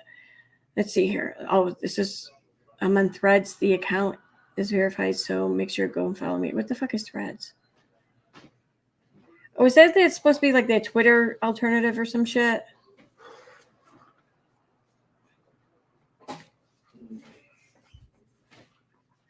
Yeah, it looks like it is. Okay. I don't really care. Of course she joined that. All right, so Gwendolyn Brown, whatever, announced her marriage on Instagram. Numerous siblings have shared photos. Everyone appears to have had a good time.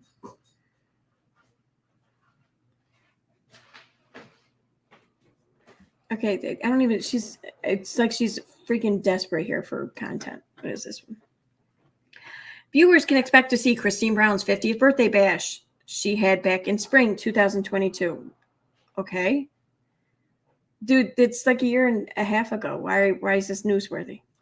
Christine's friend, I don't know, Ashley, shared photos on her Facebook and tagged Christine in the images. The friends, dressed up in 50s attire, and film crew were on hand for the event. Christine previously shared photos from the event dressed up in 1920s attire. Huh? Those are not the same decade. Those are different decades. That doesn't make sense. So is it Christine that doesn't make sense by having a multi-decade themed birthday? Or is Katie Joy not making sense with her lack of ability to type? I don't know which it is. But they're not the same decade. They're not even close to the same fashion either, for that matter. Anyway, it sounds like at least for the first part of season 18, Christine's new life as a single woman will be front and center. I didn't think, wait, isn't she engaged or some shit though? Like, is she really? Oh, okay. I'm not sure why people are interested in content they happened months ago and is no longer current. Exactly. Thank you, Discovering My Voice. That's my point. Reality shows are never current. Okay. But then they might want to keep that shit under wraps or something. You know, it's nobody cares. Yeah. But this one is almost 2 years behind. That doesn't make sense. Exactly. Personally, if the woman who shared the pictures isn't a public person, I'd have redacted her name. But thank you for the pics. Can't believe this is Katie we're talking about here. Come on. Christine frequently tags her too. They are friends and on a public Facebook page. You're a bitch. Oh, I'm sorry. Did I say that? My bad. I have that same dress that I wore for a 50th Spirit Day at our middle school. It's actually kind of cool.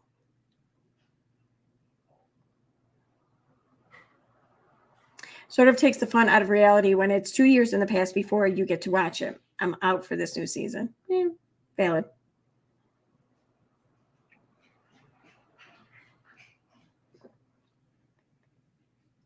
Okay, I don't know much about the sister wives, for granted.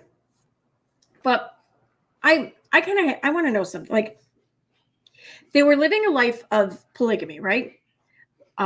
Married to a man who had multiple wives, and for granted, it wasn't like FDLS kind of polygamy, but it was still kind of fucking cringeworthy uncomfortableness up there, you know. So if she then leaves that lifestyle, leaves the relationship, leaves the polygamous lifestyle, and falls into a monogamous relationship, why is she still then wanting to associate with some huge part of this lifestyle and some huge part of her life in this lifestyle? Why does she still want to be a part of this show? I don't understand.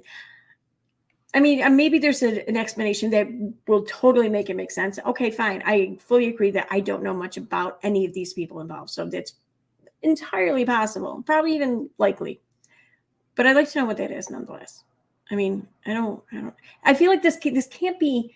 I try to picture like myself breaking up with an ex, moving on, and just like completely, totally changing my entire lifestyle, like the way I look at relationships, the way I look at life, and everything. Would I then want to continue with something that keeps me tied to my ex on a huge scale and my life with him or her? You know, I mean, it's just, I don't get it.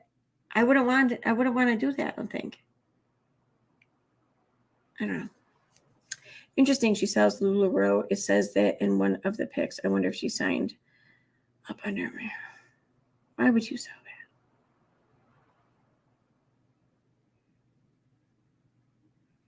that? Okay. I don't care about weed. I'm sorry. I don't really care about weed. I know a lot of people love weed. I don't like it. I mean, I'm all for it. I fully supported legalization for recreation, for everything. And anyone who wants to get, I'm all for it. I wish I did like it. I just don't.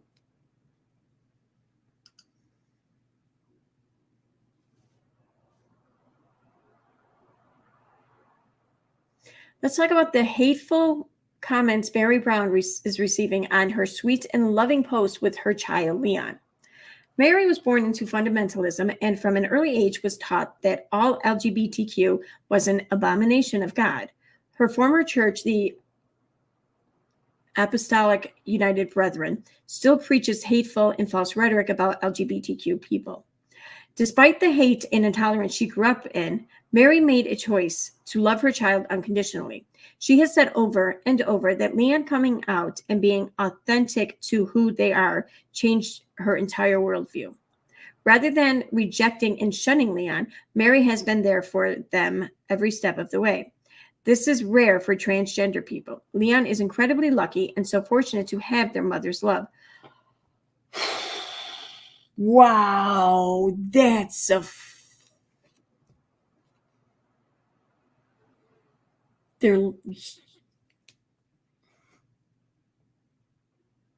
I know what she means by that. I understand that she doesn't mean that the way it sounds.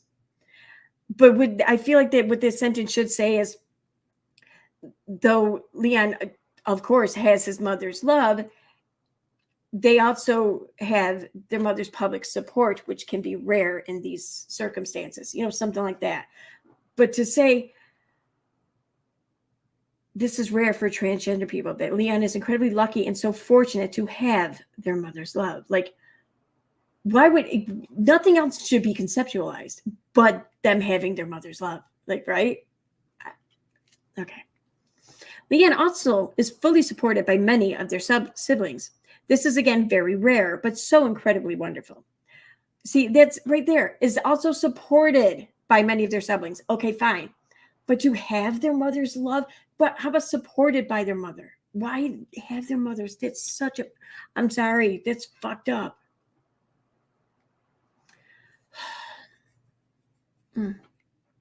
This again very rare, but so incredibly wonderful. According to a recent study published by the Journal of American Medicine, showed that transgender people attempt S 7.7 times greater than the rest of the population, and they were found to expire by that means at 3.5 times greater than the rest of the population. The ACLU reports that transgender people face widespread poverty, homelessness, wide discrimination, and are overrepresented in our nation's prisons and foster care systems due to the way they are treated by society. Mary is being attacked with hateful and horrific comments for loving her child. When you choose to leave such horrific comments like this about a transgender person, you are contributing to their risks of death. You can make a choice not to hate what you don't understand and simply stop adding pain to the lives of someone that did not choose to be born transgender. Leaving these kinds of comments says more about you than the person you target. Having the support of their family is saving Leon's life. I gotta agree with that. I gotta give props where it's due. That was a good post. Except for that one part. That one part was atrocious, but the rest of the post was good. Anyway.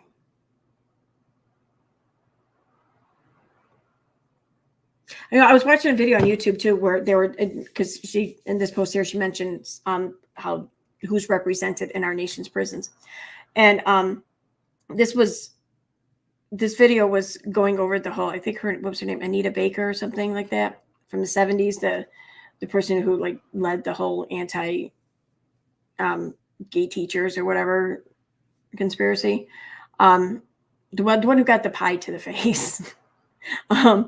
So I was watching this video, and this video went on to discuss how, who goes to jail more in instances where like grooming it happens, or there's adult crimes against children. When you compare those who are gay or by in any part of the LGBTQ community, compare those numbers to those who are straight. Well, there are far more people committing such crimes that are straight than that are gay, but yet the ones that are gay who get caught or found out or whatever are convicted at like something like 70% higher rate, and they get longer prison sentences or whatnot, but where the straight offenders will oftentimes be released early. Yeah. It's crazy. It's almost like people don't really care about protecting children, right? Anyway.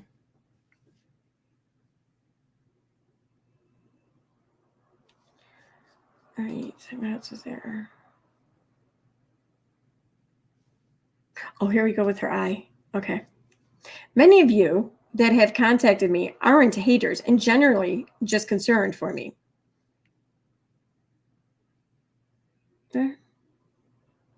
I don't know if I believe that. Given the feedback, I contacted the doctor. Oh, that's all it took for you to contact the doctor. Okay. I sent a photo. Oh my God, she's still on this shit. Oh my God. So 2020, she had a cut on the side of her finger, like something very similar to that I have right now, which it could be staph. I don't know, but not all staph requires antibiotics.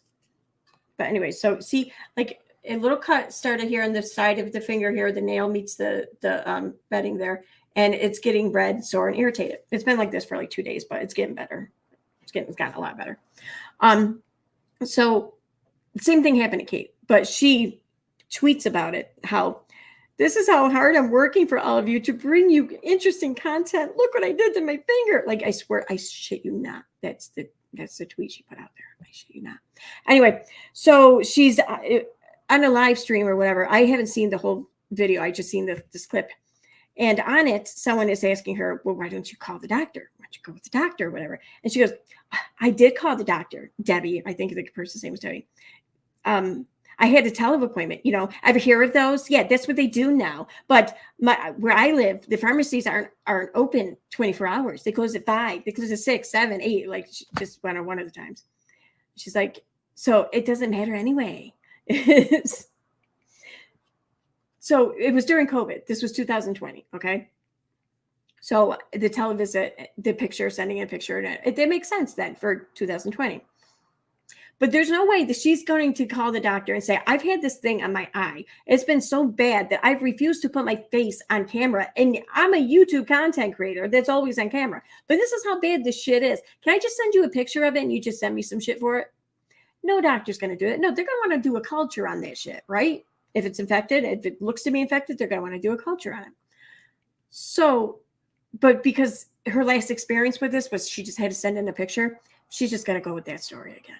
Really, that's what it sounds like to me, in my opinion. So I sent a photo, and they prescribed meds for an infection of unknown kinds. Yeah, that's not what happens. That's not what happens. Of unknown kinds. What does that mean? What, a broad spectrum antibiotic? Sure, okay, I could see that, but only after they've already examined the wound and assessed it in person, not through a fucking screenshot photo or an iPhone camera photo.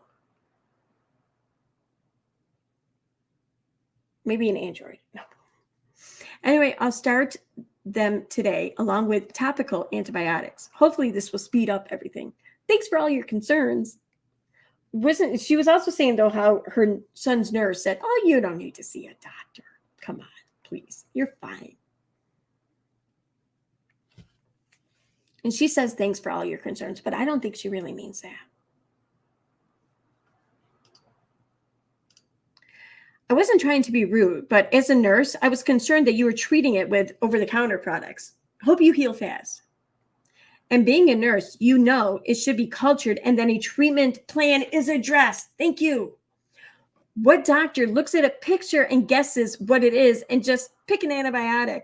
I wouldn't trust this doctor to treat me. Word. Incorrect. I am a physician, and skin infections are most often treated empirically and without a culture. No.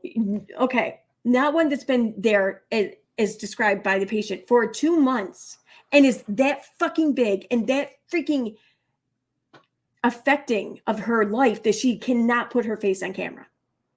They're not going to leave that shit uncultured. So shut the fuck up.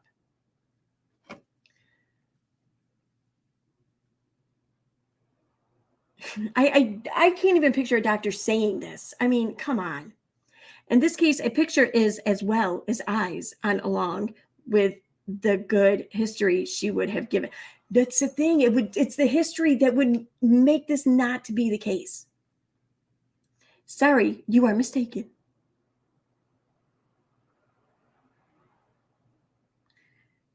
Not anymore. Since the pandemic, doctors will do a virtual visit for minor wounds, especially with a good historian such as Katie. But any wounds near the eye need to be treated with a broad spectrum antibiotic. Unlike UTIs, bacteria on the skin is limited to a few strains.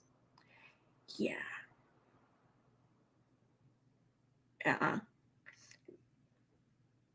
Maybe. Yeah, no, I don't think so. I don't buy it. Nope. Nah, it doesn't need a culture. Catholics will hit it if it's staph. 99% of skin infections are. I do think most skin infections are staph. I do agree with that. But this has been there for 2 fucking months, according to the good historian, Katie. So, just an FYI, treatment doesn't automatically go to an antibiotic with knowing specifically what type of infection it is. Shame on your doctor for not having it cultured first.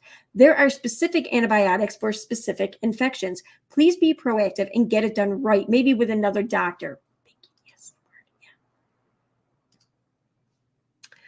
Most of the time, a culture is unnecessary. This isn't a most of the time kind of situation, so your argument is moot. It doesn't apply. For UTI culture, is important due to the variety of bacteria present. Skin bacteria is limited to just a few strains, and a broad spectrum antibiotic with a prescription ointment is sufficient. Actually, that's not accurate in a situation I was in with it being on the skin. No antibiotic was given until the culture results were back. It depends on the entire clinical picture. If there is abscess, abscess. I feel like is that, I'm not sure if that might be spelled right. I don't know. Abscess. You can culture, or if there's abscess, you can culture. With cellulitis, there may be nothing to culture. It will be deeper in the skin with no fluid. Really? Because I used to get cellulitis all the time on my face. Like for like 3-year period, like I was in the hospital like every 6 months with it.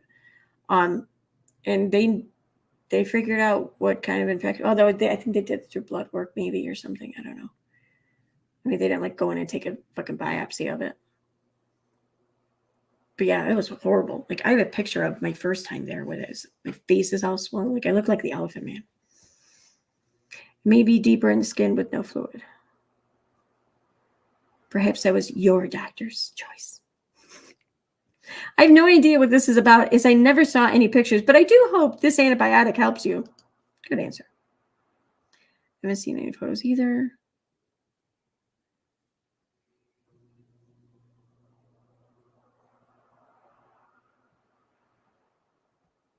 See, I don't even know this. I'm all for this comment here. I mean, I don't even know why Katie's making such a big deal out about this.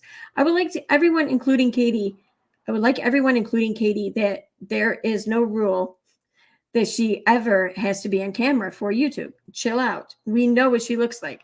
Let her take care of her health and treat her confidence on her own time. Please. Okay. If that sentences made sense, I would be in support of that more. But I get what they're saying, and I do. I'm of the same belief. Like she doesn't owe anyone her face. Like why is she even like taking all of this time and energy into explaining this away? Just fucking say whatever you want to say about it and shut up about it until you're ready to come back on camera again. Who cares? Just ignore it. But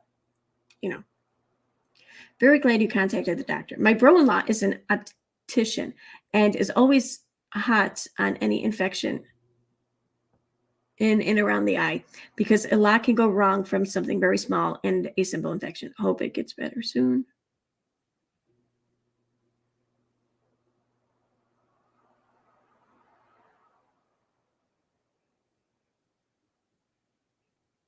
Huh.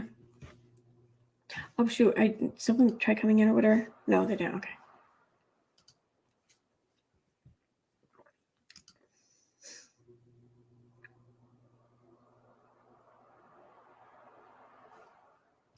See, now this is too broad of a statement to be accurate. No good doctor prescribes meds without a person visit. Lots of doctors do, depending on what it is you're seeing them for, or the televisit is for, or whatever.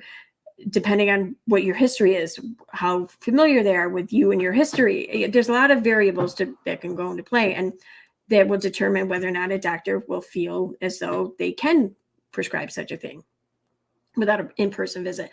But again, I reiterate, this is an open sore on her face that's been there for 2 freaking months by her own admission. I'm of the belief that no doctor would really act or move on this without seeing her in person and running tests, having it cultured, whatever, just touching it and looking at it, Anyway.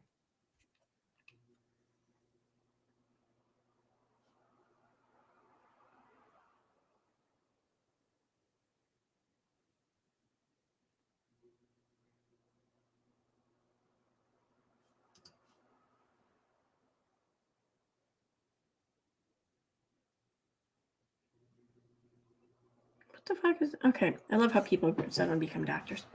Hope the doctor prescribed Bactroban, whatever it is. That ointment will protect and eradicate MRSA. Any wound near the eye should be treated. Bacteria can enter the eye very easily, travel along the optic nerve to the brain. I am an ARN. Have seen lots of sounds in my time. What? One thing for you to consider: you had a MRSA infection of the skin once before. I know. I think she said it was staph.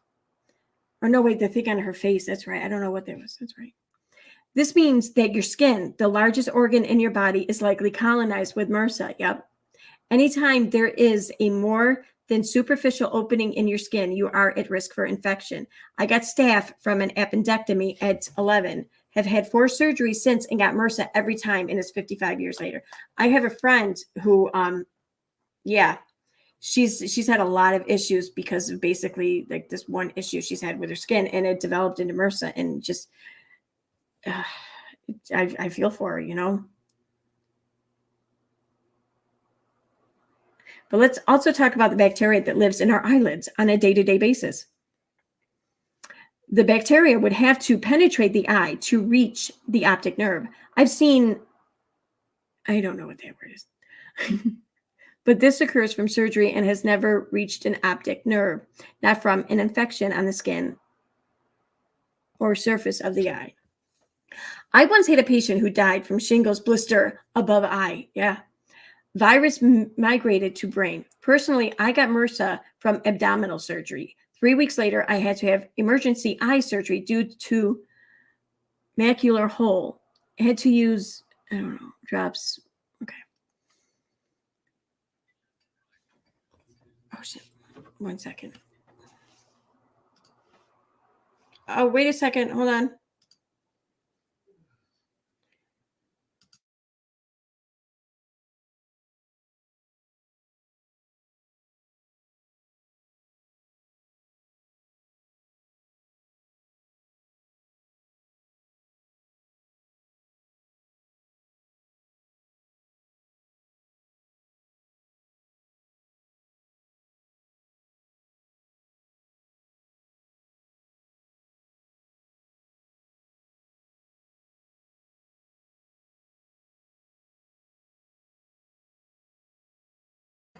Okay, sorry. That was my daughter.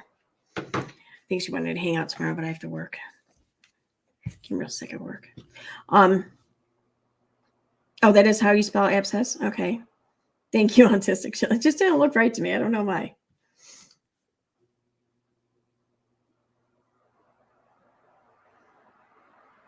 Okay, this one here. What a shame. She goes to the doctor and many people's suggestions, and then a bunch of you think it's fine to criticize her and her doctor for her care plan. Mind your own business. Okay, see, here's the thing. She didn't have to give in to people's scuttlebutt about it or whatever, okay? She chose to. And she chose to do so in a way which sounds like she's making the whole thing up. And she's like just relaying this information just to try to appease the masses.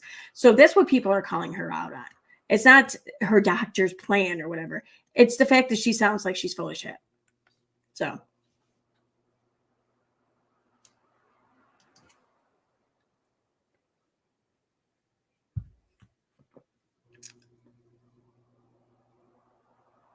Okay. These next 2 posts are especially fucking. Oh, she's not allowing comments on this one. Cody with a massive man spread at his daughter's wedding. Probably a mating call to a future sister wife. I'm not even sure how that's a massive man spread. He's just sitting on the couch. Like, I don't get it. Apparently no one understands the joke. No, people understand a joke. The problem with that is that it's not funny. And in fact, it's not even humorous. It's not in a delightful, mockingly way that you're coming at Cody. You're being kind of disgusting. And you're being out of line and abnormal and cringeworthy. And it's just not fucking funny. So, yeah, I think people do understand what a joke is. That's why they're not finding this funny.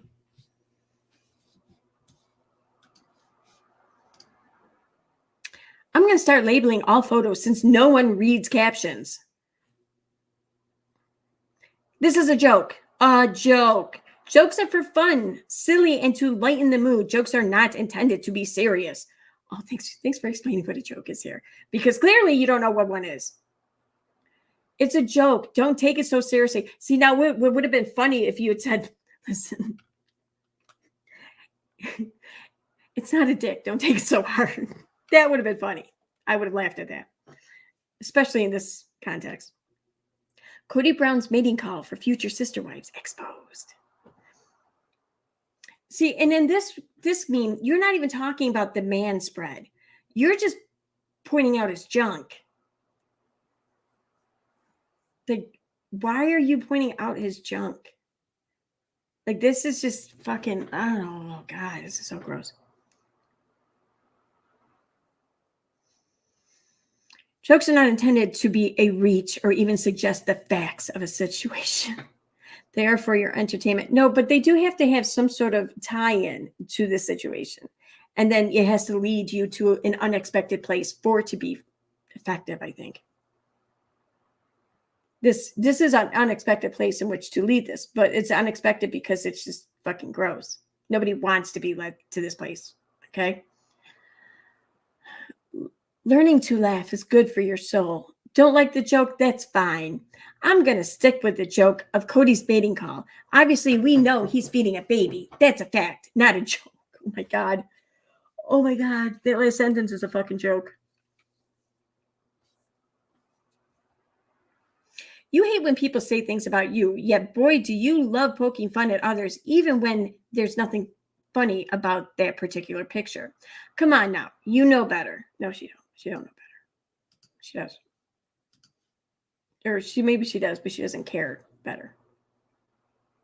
This is a picture of an objectively horrible man known for making awful sexual jokes and who at one point had 4 wives and over a dozen of children. Okay, here's my point though. If you find him to be a disgusting man, okay, horrible man who makes horrible, like disgusting, awful sex jokes, then you yourself should find awful sex jokes to be horrible and should avoid making them or supporting them in this case here. Because just because the man being joked about in this horrible, awful sexual manner, he himself makes the same kind of jokes, does not somehow excuse you for doing it. It just means that you both are fucked up. And you probably even more so because you recognize that his shit's fucked up, but then you turn around and do the same shit yourself. That someone might call that hypocrisy. He compared his wives to panting dog. He compared his wives to panting dog. Now I wonder, but I don't know. Please don't be so sensitive. My gosh, everyone gets so sensitive and hurt feelings nowadays. People need to grow up. Again, like Katie said, it's just a freaking joke. She doesn't know better though. She does this for years. Whenever someone has the slightest comment toward her, she throws a tantrum and blocks you. Her block list probably is the biggest on the internet. Bigger than that junk. See, now that was funny. Anyway. Honestly, she's too grown to be this immature. It's ridiculous. Just report news. No need to poke fun, or be dramatic over minor things. Why are you even on here, troll? This is your source of news. It's funny. This is your source of news. It's funny. Is Robin AWOL? She was there to clutch her pearls.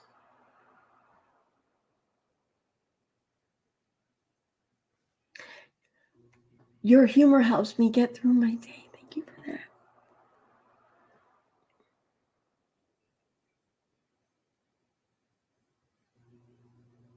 Wow, you poor guy. Shaking my head, he's holding his grandson, and you have an arrow pointing at his penis. Why? And yes, we like jokes, but this joke is beyond cringe. Yes, exactly. That's a perfect explanation of what this joke is. Yes, like imagine someone make fun at her. She would have guns a balding. Was that mocking her hairline? Was that intended? I'm not sure if that was intended or not. I'm curious. Were you pointing out how upset she would be over mocking of her and did you point this out by actually mocking her? I hope that's the case. Because I like that world because it's just that much more funnier of a world if that's what happened. Thank you. I said the same thing, and people are saying that I had the sick mind. What the fuck?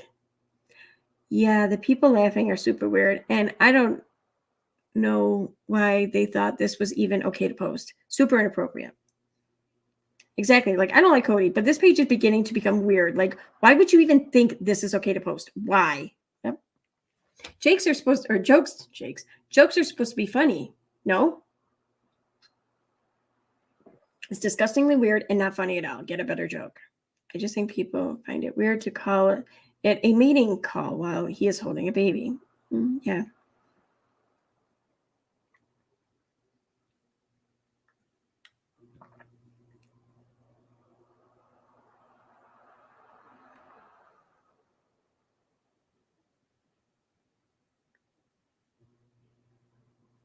What?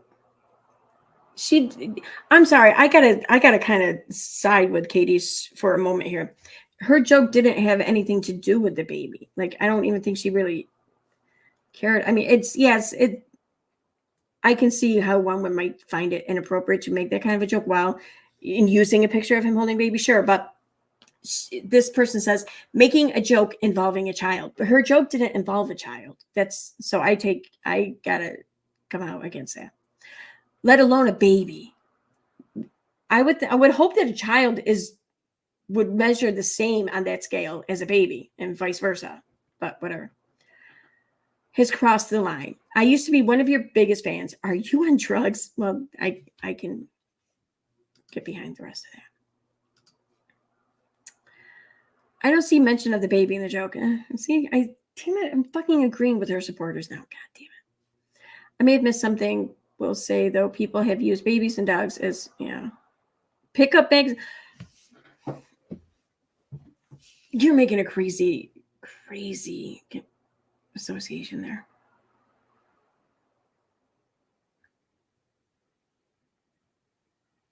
Now, why would you ask her if she's on drugs? Of course she is. No, they didn't say that. I added that last part. Now, why would you ask her if she's on drugs? Very rude and assuming. Also, very judgmental of you. So you have no right to judge her. Grow up. No right to judge her. The very thing she does for a living. A living which no one has enlisted her to do, by mind you. So for her to say, I'm just doing my job. No one advertised to get this role, this position filled. No one interviewed her. No one sought her out. No one sought the position out to make it into a position for her to fill. No one came for her to do this job. She just created this job.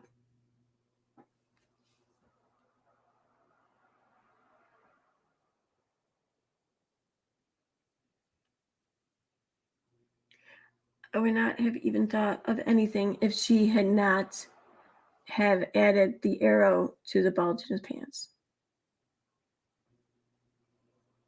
Yeah. The most unhinged Instagram ever, I swear. Yeah.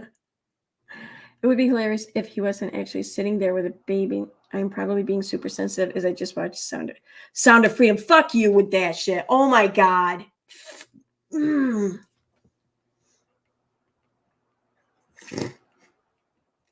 Fuck off with that. I'm sorry.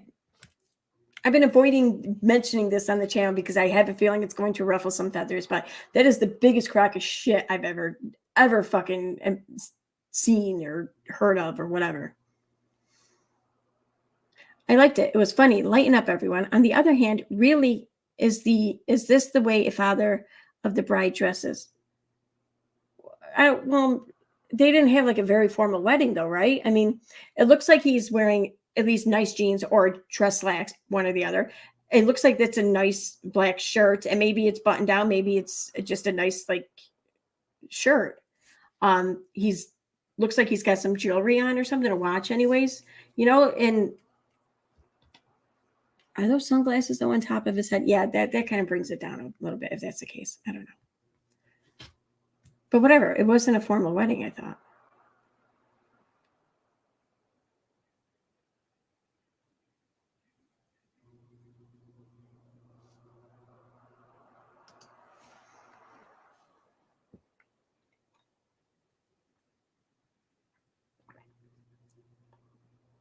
Huh.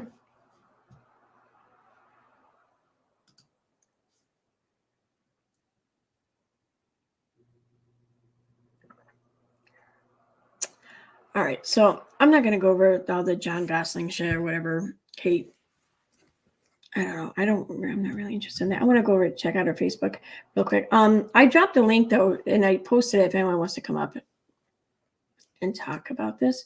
What else was there? Oh,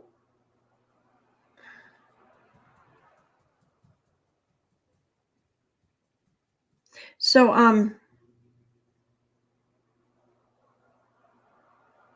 oh, I still have my banner on. Oh, my bad. Thank you.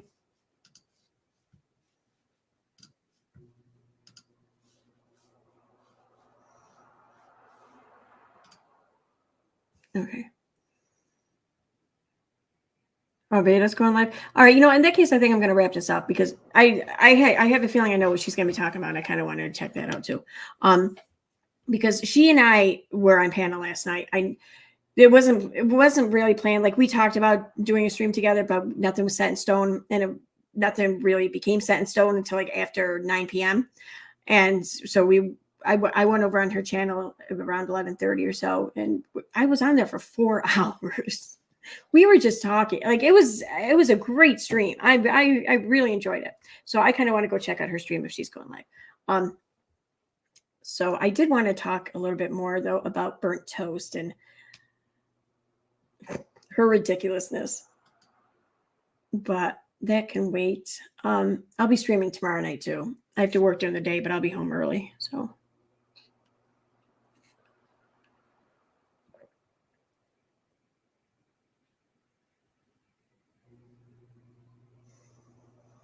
when I called my doctor in 2022, he did a phone call, but if he thought you should go, he would see you. Yeah.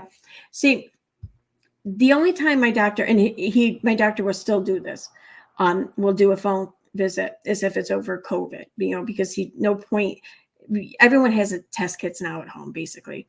So you can test yourself and you can determine whether or not you come up positive for COVID. And I've had COVID so many times now where I've responded to treatment. Like it's kind of known, like what there's history there for him to go off of. So if I call him up and I say I have COVID, then he's just going to call in the same shit, and yeah, he doesn't need to see me. But if I call him up and said, listen, I've had this open sore above my eyebrow for 2 fucking months now. This shit won't heal. I don't know what to do. He's going to say, you need to come in. If not to the office, then come into urgent care. Come in somewhere for the love of God. So.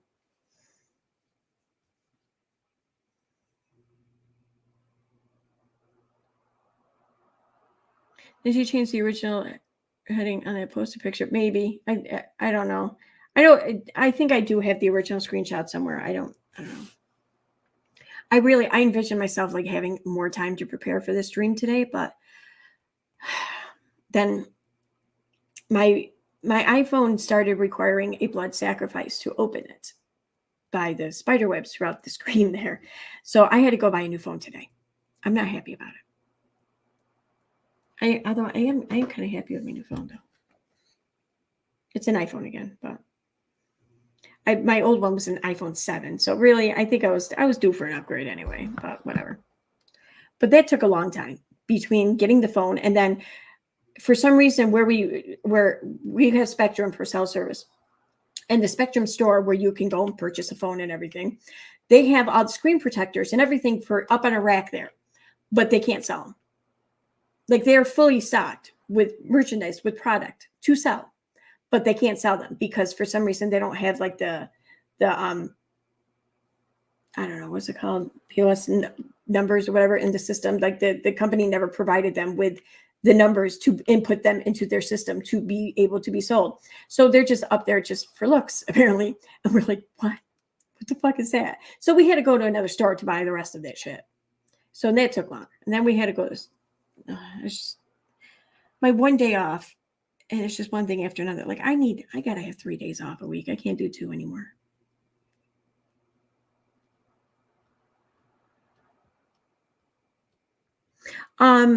What do you mean address the thing today? What thing today?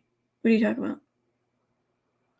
Was there something more today? Like I know, like Van and I were talking about some shit last night on stream. Oh, that reminds me. Yeah, there is something I do want to address.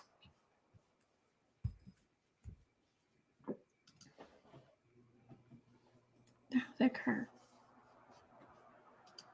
It's not here, is it?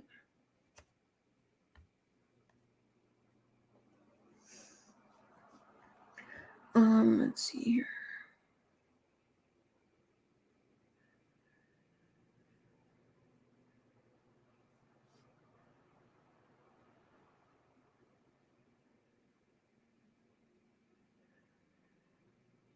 Was that one?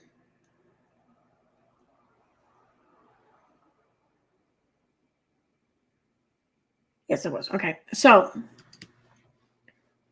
now I already reacted to much of the stream, and I can't believe I missed this one fucking part. That's not okay. Around the 17-minute mark, I think. So I want to play this because this is some fucked up shit. Like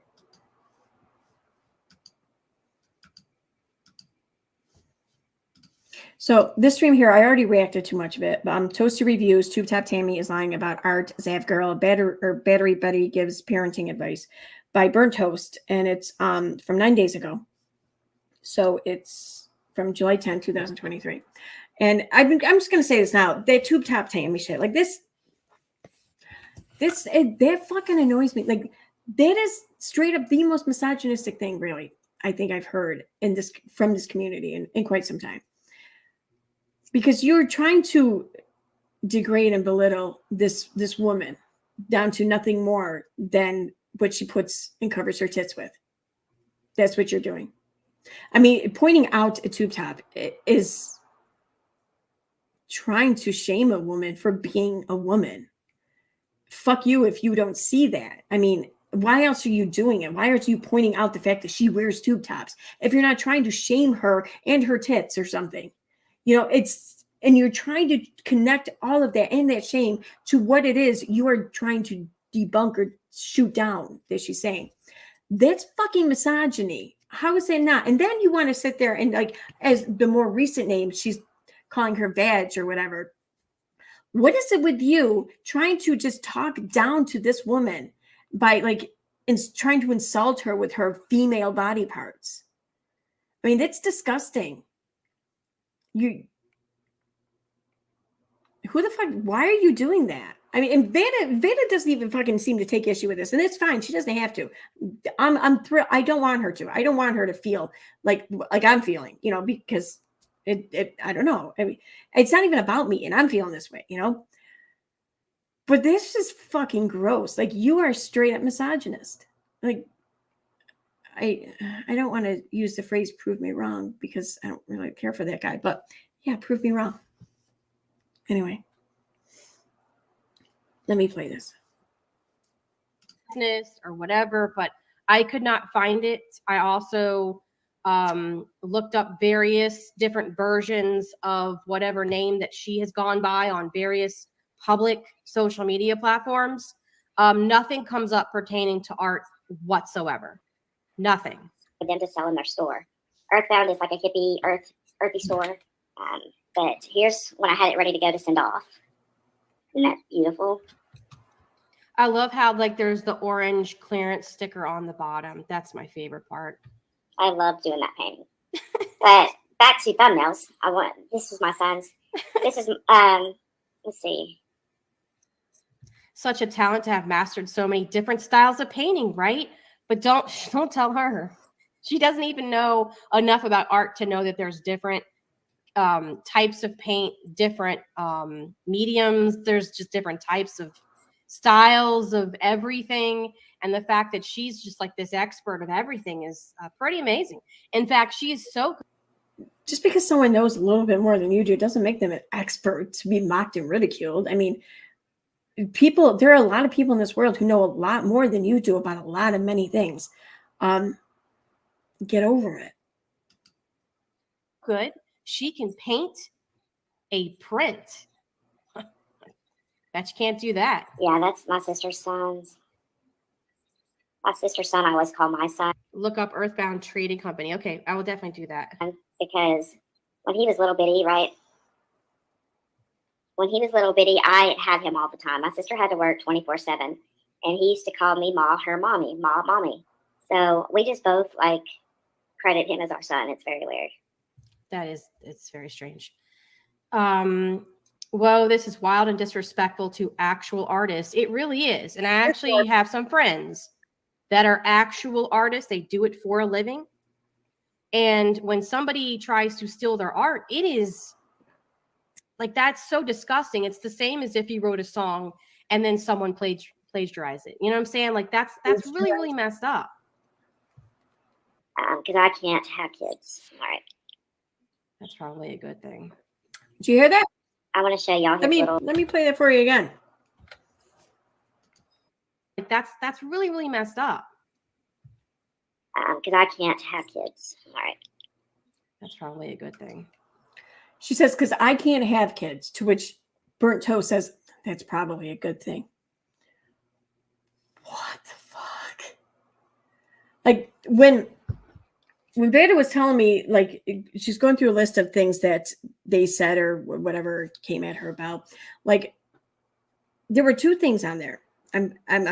Listen, it's not that I told Veda, I'm like, listen, I know you. I know that you don't say shit unless you can back it up. And I know this isn't my casting doubt on you. This is just that what you're saying is just so unbelievable for me to conceive of someone saying that to someone. I need to hear it to know that it's true. This was one of those things. There was like two things in which she was telling me about. This is one of them. Yeah, because I thought that maybe it was taken out of context, maybe something, because I can't imagine a woman. I don't care how much you despise the other person. Like as much as people want to believe I dislike Katie or despise Katie or nonsense for that matter, I would never say it's probably a good thing they can't have kids. I would never fucking say that. Never, ever. Because so many reasons why, so many fucking reasons why. I mean, that's some fucked up shit. Anyway, yeah. So there was that. Now let me go back to chat here and see what y'all were talking about here.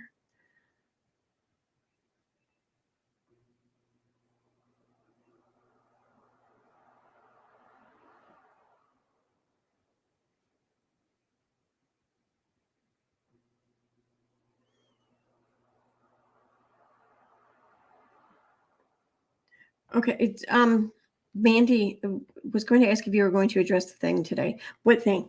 I'm dying to know what thing it is you're talking about. Yeah, the text I sent you. You sent me a text? To my phone?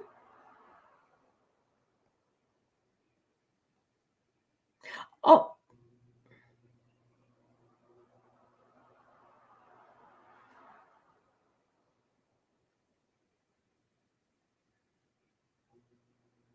Oh, it's you're the one who sent me that. Okay. I don't have you saved in my phone. I didn't know who the hell this was. I'm looking at him like, whose number is that? What the fuck? I'm trying to think of whose number it was. And yeah, that's me. Okay. All right, gotcha.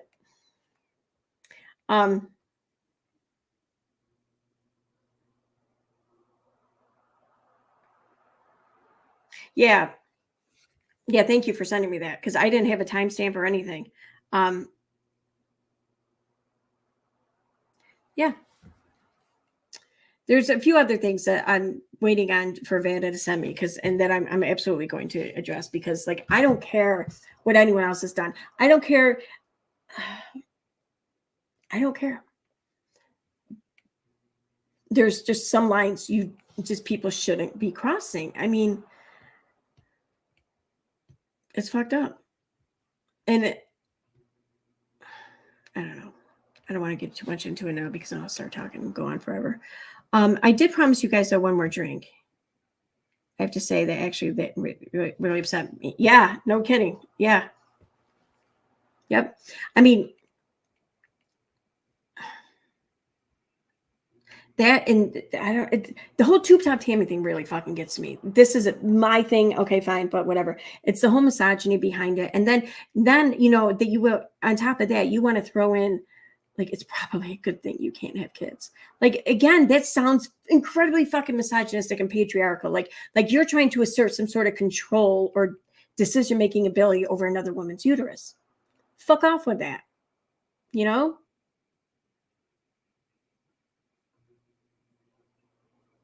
Anyway, so I'm gonna pause this real quick. Or not pause it. I'm gonna just run out into the kitchen real quick, grab a few things because I promised you guys one last drink, and I'm going to make that one last drink. I got everything here I need, right? Just the other liquor. I have the glass. I just have to rinse this out, and then I'll be right back. And we'll do it up. I have enough ice, right? Yeah, I do. All right. 1 second. We'll wrap this up with one last drink. I'm going to put the banner up in music and shit.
Okay, so we're done feeding the ducks there. That was the name of that lovely piece of music. It was feeding the ducks. Oh, it's right. Sorry, forgot that. Okay. So last drink to wrap up the stream with. I made this on the channel probably about half a dozen times now, but I'm going to do it again. Called the French Martini. It's one of my favorites. So for this, once again, you need shaker, ice.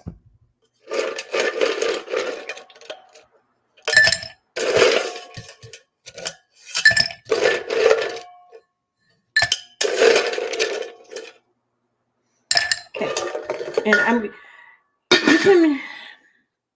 I try to do like equal parts. Okay. So you can make this as big or as little as you want, but I'm going to make this into a small drink because I only have this glass here for it. It's a little tiny martini glass. So it doesn't hold a whole lot. Where's my other? There we go.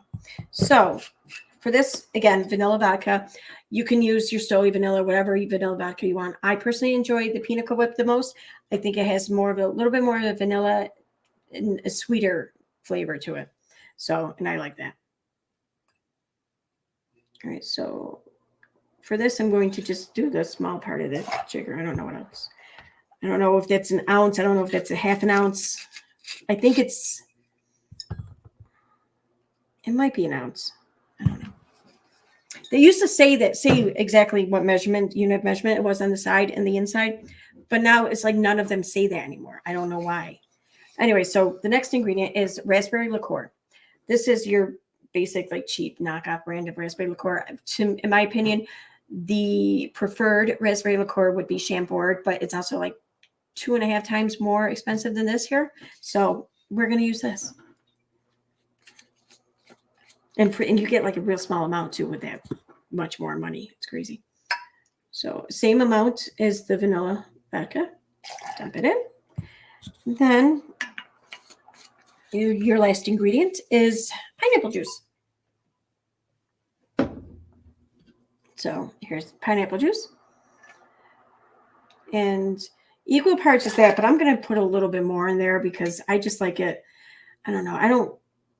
It's weird how much I love martinis because I like to cut to the chase, really, but I don't like strong martinis because I want to enjoy the flavor, the taste of the drink. I'm very, very picky. So this way it just, I don't know, makes it a little more enjoyable. I'm going to mute this while I shake. And again, this is something you want to shake pretty hard or rigorously because you want the pineapple juice to get nice and frothy. If you don't, it's not going to taste right. So anyway.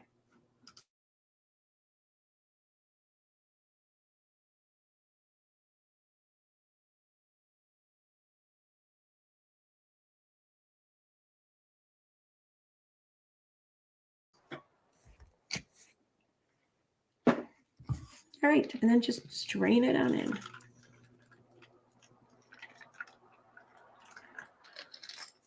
And I don't have the proper garnishment for this drink at the moment, but you can I could garnish it with pineapple, but typically though you kind of want to use raspberries, I think. So I don't have raspberries at the moment. So cheers. Oh, that's good. Oh, it's a little sweet. I like sweet too. That's weird, but it's good. That's so fucking good.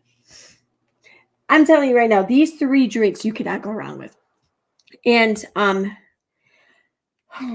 let's see, the cheapest one to make probably is the orange dreamsicle because all you need for that is the vanilla vodka. The rest is orange juice and, well, sugar water and with a couple drops of vanilla extract in it. Like that's it. And an egg. Okay.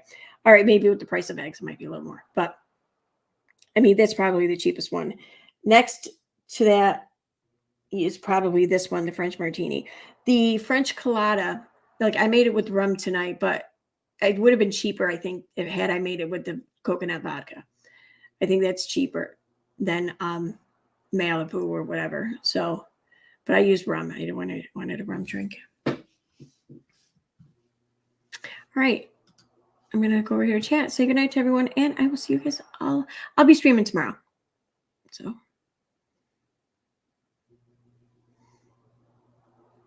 Exactly. Regardless of what was said about you or done to you, you are always responsible for how you respond. I hate when people try to blame their actions on someone else. Exactly. I mean, you have to expect that people are going to piss you off. They're going to say and do shit things, and they can. That's their right. It's free will's a thing, you know. You have no right to any expectations, nor are you no longer responsible for how you react to it. So, but good night. Thanks for being here, guys. And I'll see you guys tomorrow night. Bye. Wait a minute. I'm going to play my outro. I'm working on it. I'll be leaving momentarily. All right. Bye.